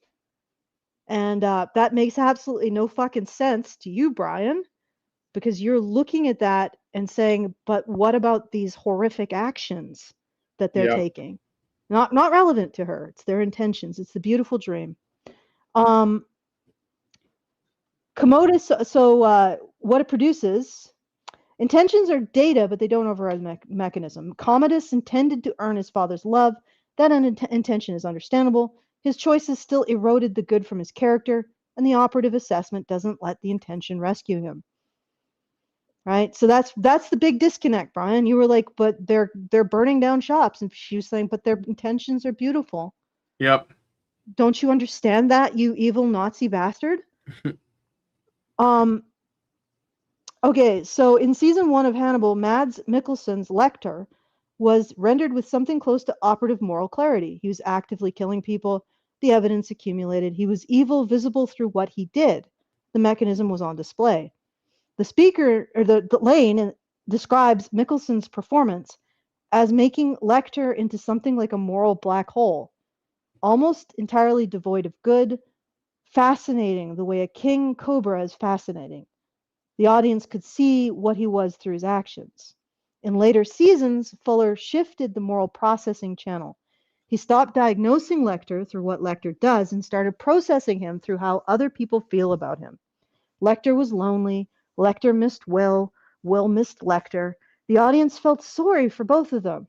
The emotional attachment between the two characters became the moral content, not as a supplement to moral assessment, but as a replacement for it. Fuller essentially argued that because Will Graham emotionally accepted Hannibal, this constituted a kind of moral acceptance. The feeling was the verdict. So do you understand where like hebristophilics come from now? If I love him, he's no longer evil.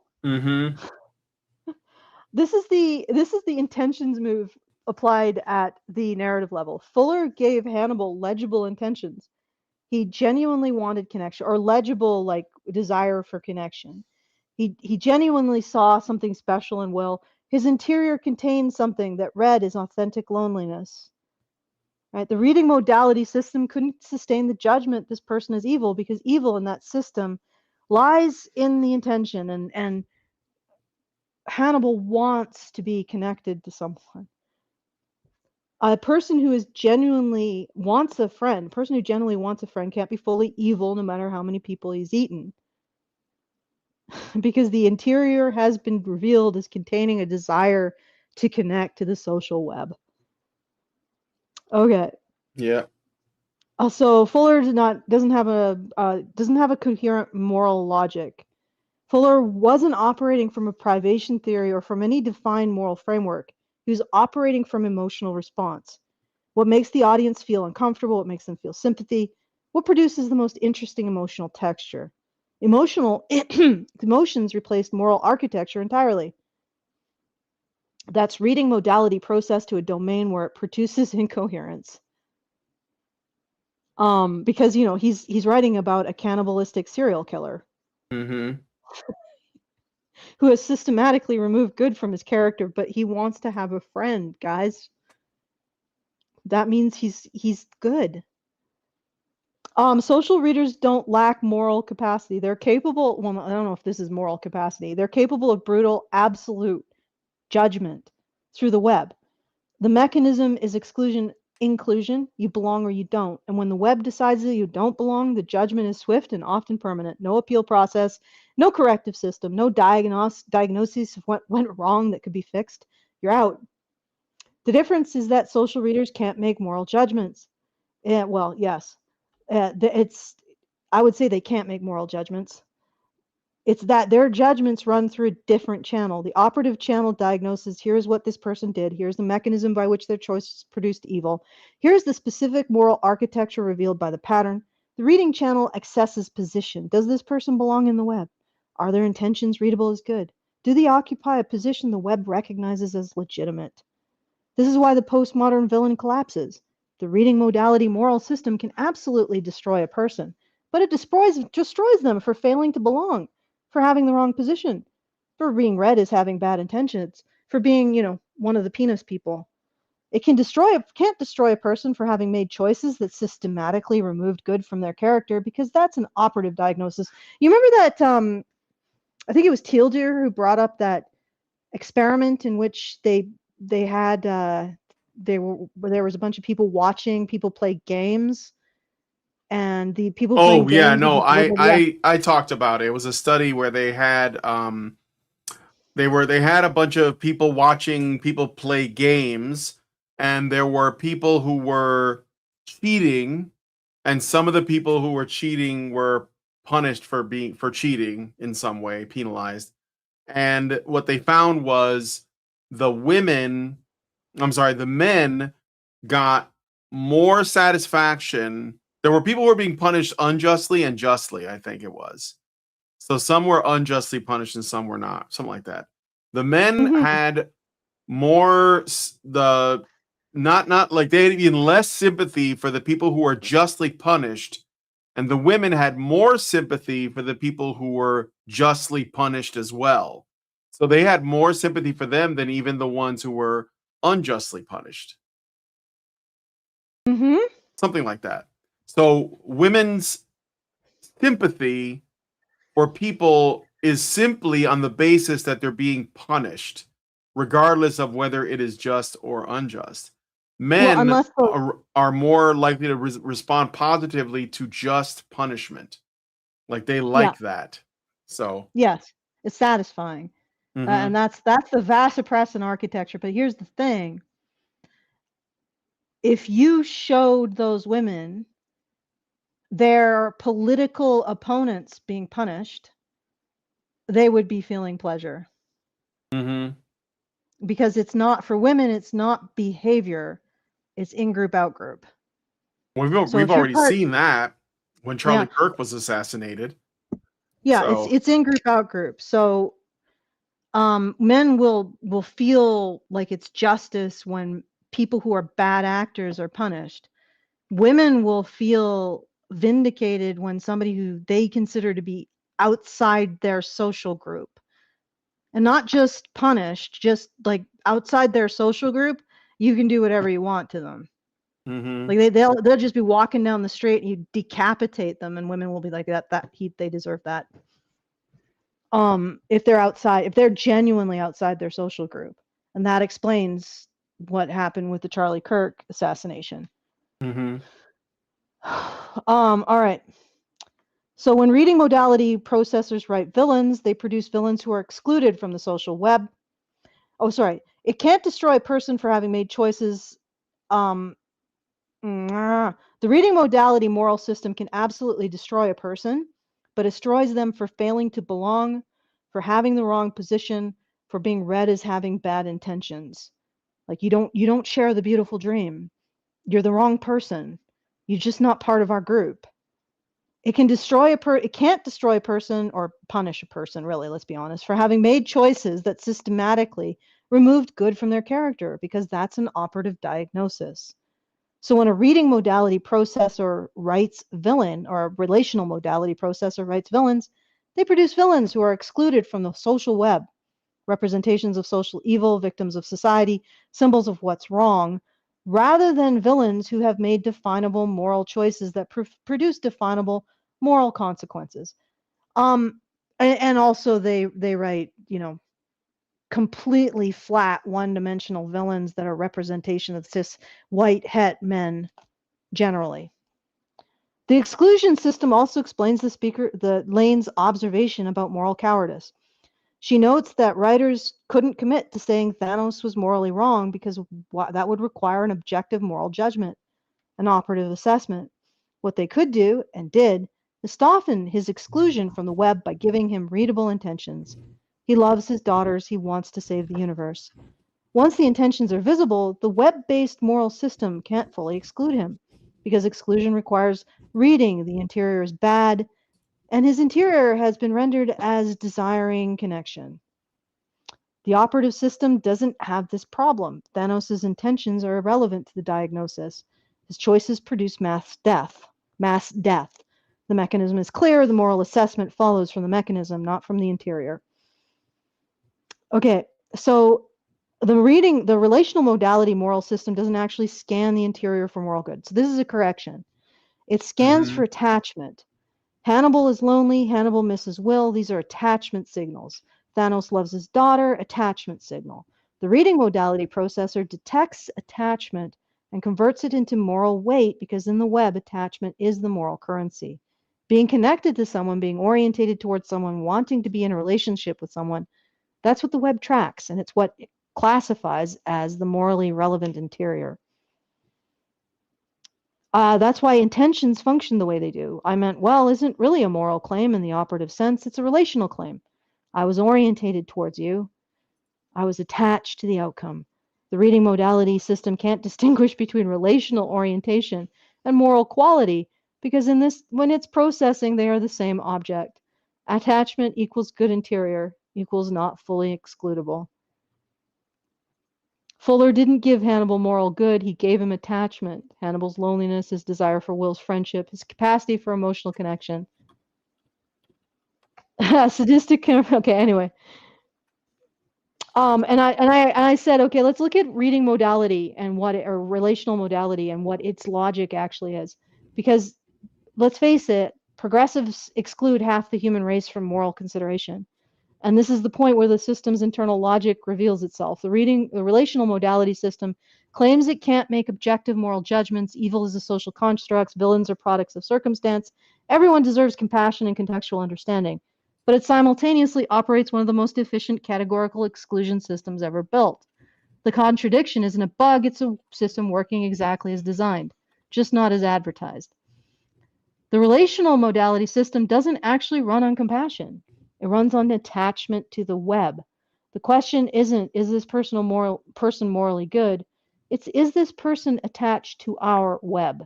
Fictional Hannibal displays attachment. The web can't fully exclude him. Real-world demographic category pre-classified as detached from the progressive web? Excludable without contradiction. That means, cishet white men are never really part of anything. Because the exclusion isn't a moral judgment. The system says it doesn't make those. It's a relational assessment. These people are not orientated towards us, not attached to our values, not connected to our web. And in the relational modality system, the absence of attachment to the web is the moral problem. It's the only moral problem that the system can actually detect. If you're not part of the web, we will persecute you. This is why the system can extend infinite compassion to a fictional cannibal, while categorically excluding real men who have done nothing wrong. The cannibal displayed attachment. The men didn't, or more precisely, their category membership pre-signals non-attachment to the web before any individual assessment can occur. The compassion isn't compassion, it's attachment detection. And the exclusion isn't moral judgment. It's the same attachment detection running in reverse. No attachment signal detected, excluded. Mr. Zod, the second video's respondent. So now I'm going to do the conclusion on Mr. Zod, guys. Okay. Brace yourselves. Actually demonstrates, okay, this is going to surprise everyone. The reading modality system, the relational modality system, encountering Lane's operative style moral claims and doing exactly what my system predicts. Mr. Zod doesn't engage with Lane's moral arguments on their merits. This is a freaking stochastic spreadsheet, just going through each of these two people's arguments and seeing what comes out when it pattern matches to them. This is like a neutral assessment, about as neutral as it gets. Mr. Zod doesn't engage with Lane's moral arguments on their merits. Mr. Zod reads Lane, her aesthetic, her sources, her cultural markers, her probable religious background, and classifies her within the web. Well, outside of his web, of course. Christian apologetics adjacent, fundamentalist bubble, regressive, incurious. The content of her moral claims never gets evaluated because the source has been placed in a web position that pre-qualifies the input, namely outside of his web. You see, that was what his entire activity was in that entire video, was to place this woman outside of his web so he could dismiss everything she said without engaging in any of it. And this is exactly what the modality framework would predict someone like him would do. The content of her moral claims never gets evaluated because the source has been placed in a web position that pre-qualifies the input. This is the institutional kill switch. If you have any, okay, well, what this means is that, for example, in the publishing industry, because relational or modality thinkers cannot process operative content, they cannot actually improve on any metric. Like any metric, including a moral metric, is pre-categorized as illegitimate. What's notable is that Lane's actual argument, that evil is definable, that villain characters need to be rendered as genuinely bad through their choices, that moral clarity in storytelling matters, is an operative diagnostic claim about how fiction works. Mr. Zod can't engage with it operatively because Mr.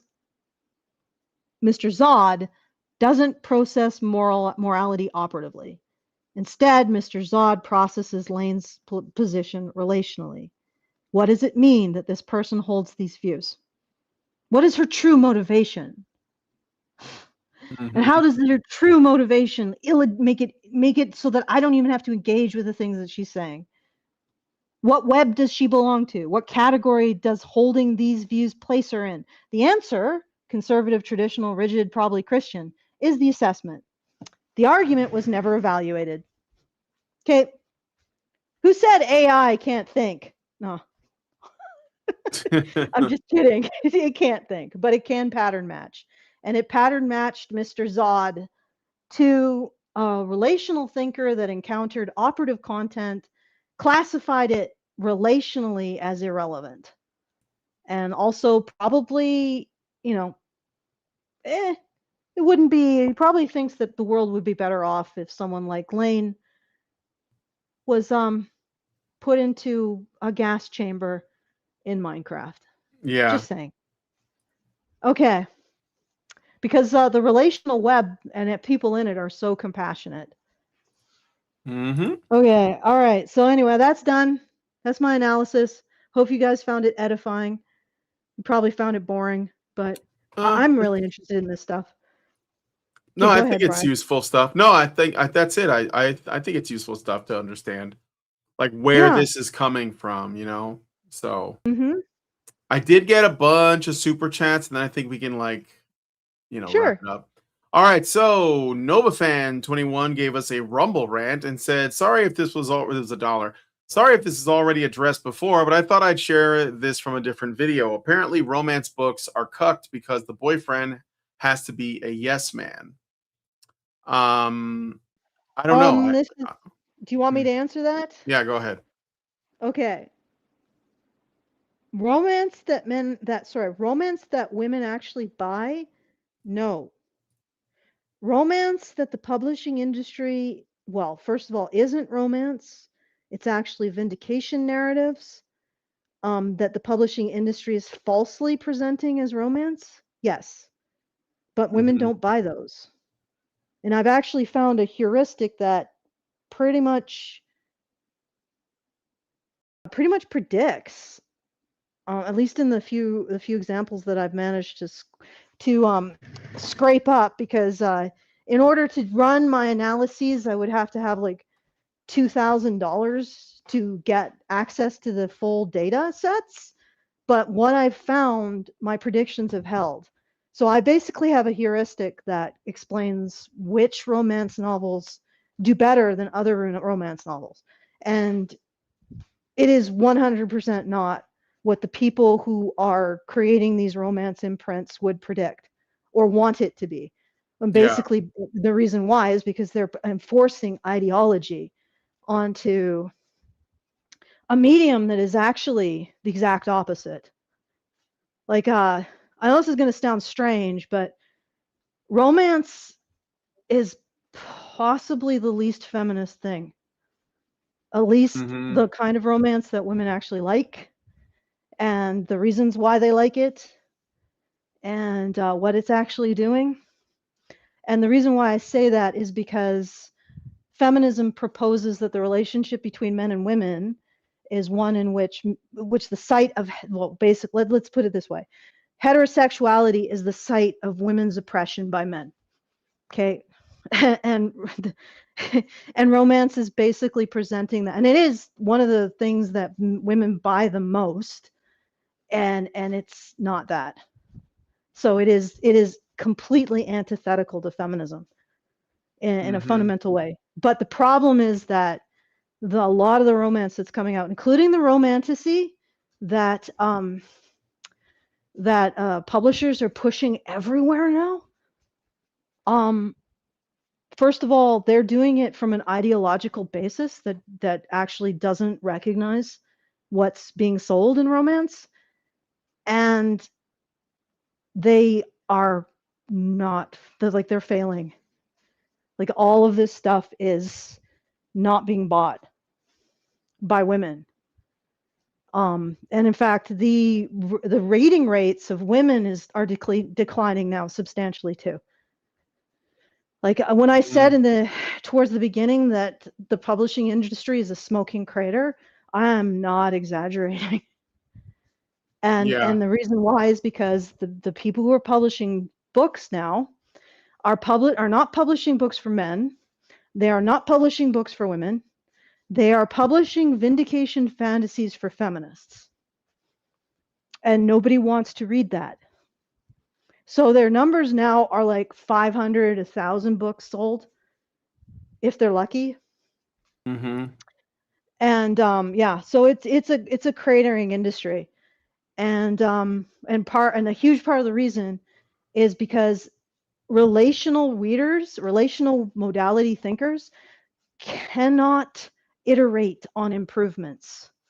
Mhm. So I don't know if you guys want to hear this. This is I like okay, I will. Too much? You want to get yeah, going? I got two more super chats to read. So Oh, okay. all right. So NovaFan gives another one follow up, and he says for $1. Apparently, if the boyfriend has flaws and romancing him means tolerating toxic masculinity, so him being sanitized and perfectly safe is not what a lot of female readers want. Oh dear. Allison basically responded to that already. Women don't read that. That's just what the publishing industry puts out. Beardmaster6208 gives us $5 Canadian and says, if evil doesn't exist, wouldn't that mean Trump is just misunderstood? I know they would never think that, but it's funny to think about. Well, no, they believe that evil exists, but it's about inversion, not necessarily erasure. It just depends on like what we're doing. So like, but yeah, no, evil exists. It's penis people, it's men, it's white people, it's Christians, it's capitalism. But like, how do you get there is first you have to like convince people that there is no truth, and then you start creating a new truth, and then you normalize that new truth. And that's we're on the destroy truth phase right now of ideological subversion or active measures. So all right, that's all the super chats. Let me just see if there's any super chows. I already read that. So do you have anything yeah, go ahead.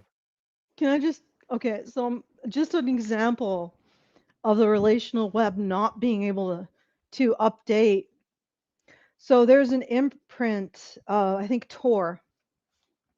Tor, Bramble. It's basically a romantasy imprint. And it's being headed by, of course, a female acquisitions editor.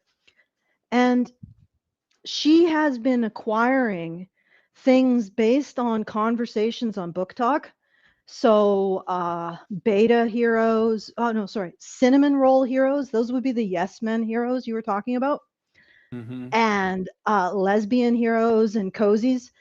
And she acquires them, does gigantic print runs for them.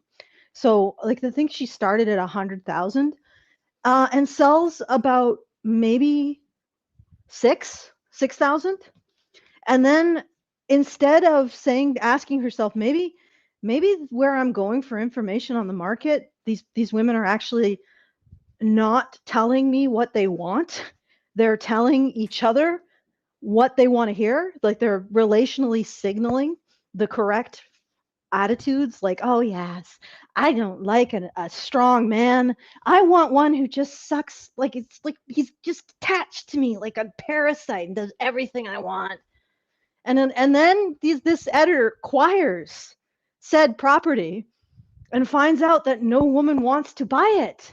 And she doesn't make the conclusion, oh, hey, maybe these women are lying because what they're talking about is social signaling, not actual appetite. No, she goes back to the social signals, reads them again, and acquires a cozy lesbian feminist romance. And then prints 250,000 copies of that.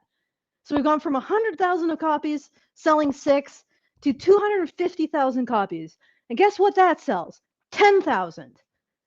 And then she's like, oh, well, I guess I didn't read the signals right. I'll go back. And then she finds out that, I don't know, these women, they think that the next big thing is romance stories between geometric objects. And she goes and acquires one of those. 500,000 prints. And we're at that stage. Like Brambles is that stage. They've put money towards 500,000 books, right? And now we're going to see if that bet pays out for them. But each time, instead of thinking, hey, wait, maybe these women aren't actually signaling what they want. They're just playing social games. She just bets larger and larger. And I'm like looking at this, I'm like, at what point does this nonsense hit a man's desk? And he looks at this and says, what the fuck are you doing? But it's not yet. I guess it'll be like 2 million, 10 million prints with like 5 sold. That's so funny to watch. But anyway, this is the kind of crap that's happening in the publishing industry. They absolutely have no idea what the fuck they're doing. It is hilarious. And they have no ability to course correct because they don't understand that the product isn't what's wanted. They think it's the positioning. Like, oh, we didn't time the market right. Oh, we didn't position this right. We didn't get this into the hands of the AstroTurf Book Talk influencers that we have access to. We didn't do this.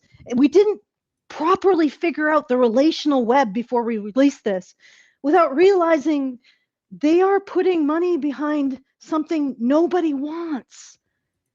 And the reason why they're putting money behind nobody wants is because these women are not telling them what they want. They're lying and saying what they think they should want. Mm-hmm. Okay, I'm just putting it out there. This is the kind of nonsense you can see. All right, I'm done. Fair enough. All right. Okay. Okay, that's all the super chows and super chats. All right. Okay, so if you want to send us a message at any time after the show is over, if you liked anything we discussed, talked about, you can do so at Ranted about. feedthebadger.com. Yeah, ranted about. Like I have a lot to say about the publishing industry. I apologize. I could say a lot more, Mhm. but it is absolutely a disaster. And I'm not kidding when I say a lot of this is fraud. Oh, But sure. anyway, if you have any commentary on this, feedthebadger.com/justthetip. Very much appreciated. Whatever funds you send, we get the full benefit of. And you get the benefit of sending your comment through something that doesn't enhance it in a relational way. And if you would like to support the show, feedthebadger.com/support.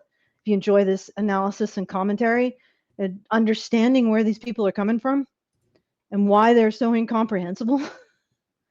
And if you want to join our community, badgernation.online. So I'll hand it back to you, Brian. All right. Well, if you guys like this video, please hit like, subscribe if you're not already subscribed. Hit the I was gonna say one last thing about this. Where I think this Mr. Zod video could be coming from too is also a little bit of haterade. He might be a little bit of haterade because he has 13,000 subscribers and Second Story has 132,000 subscribers. So maybe it's because she's making headway on her arguments and he doesn't like that. But that's me speculating. I'm betting that a lot of the people who are trying to refute her are probably not doing as well as she is. Yeah, well, because there's a lot of shit that's being put out by the publishing industry and people are tired of it. Yep.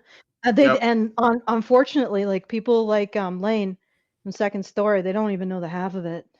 No, I'm sure that like, she's not good even Lord. like she doesn't have the whole story, but it doesn't matter. She's even reaching in the direction possibly of getting there is going to be enough for the elitist midwit writing community to dogpile on her. Remember, these people probably all came out of Tinder. So is it Tinder? What was it? No, Tumblr. It was Tumblr. And Tinder. But Tumblr. Yeah. So remember, just think about that. Well, if okay? they came out of Tinder, they might be like actual mammals with a normal. Yeah, I mean, I don't know. I don't think anybody. Oh, nobody comes out of Tinder. Pulse goes to Nothing Tinder. comes out of Tinder. All right, but Tumblr is what I was trying to say. All right. Anyway, so yeah, like, share, subscribe, comment, all that good stuff. Thanks, guys, for coming on the show, and I'll see you guys in the next one. Have a good weekend, everybody. Men's rights activists are machines, dude. Okay? They are literal machines. They are talking point machines. They are impossible to fucking deal with, especially if you have like a couple dudes who have good memory on top of that too. Holy shit, you're fucked.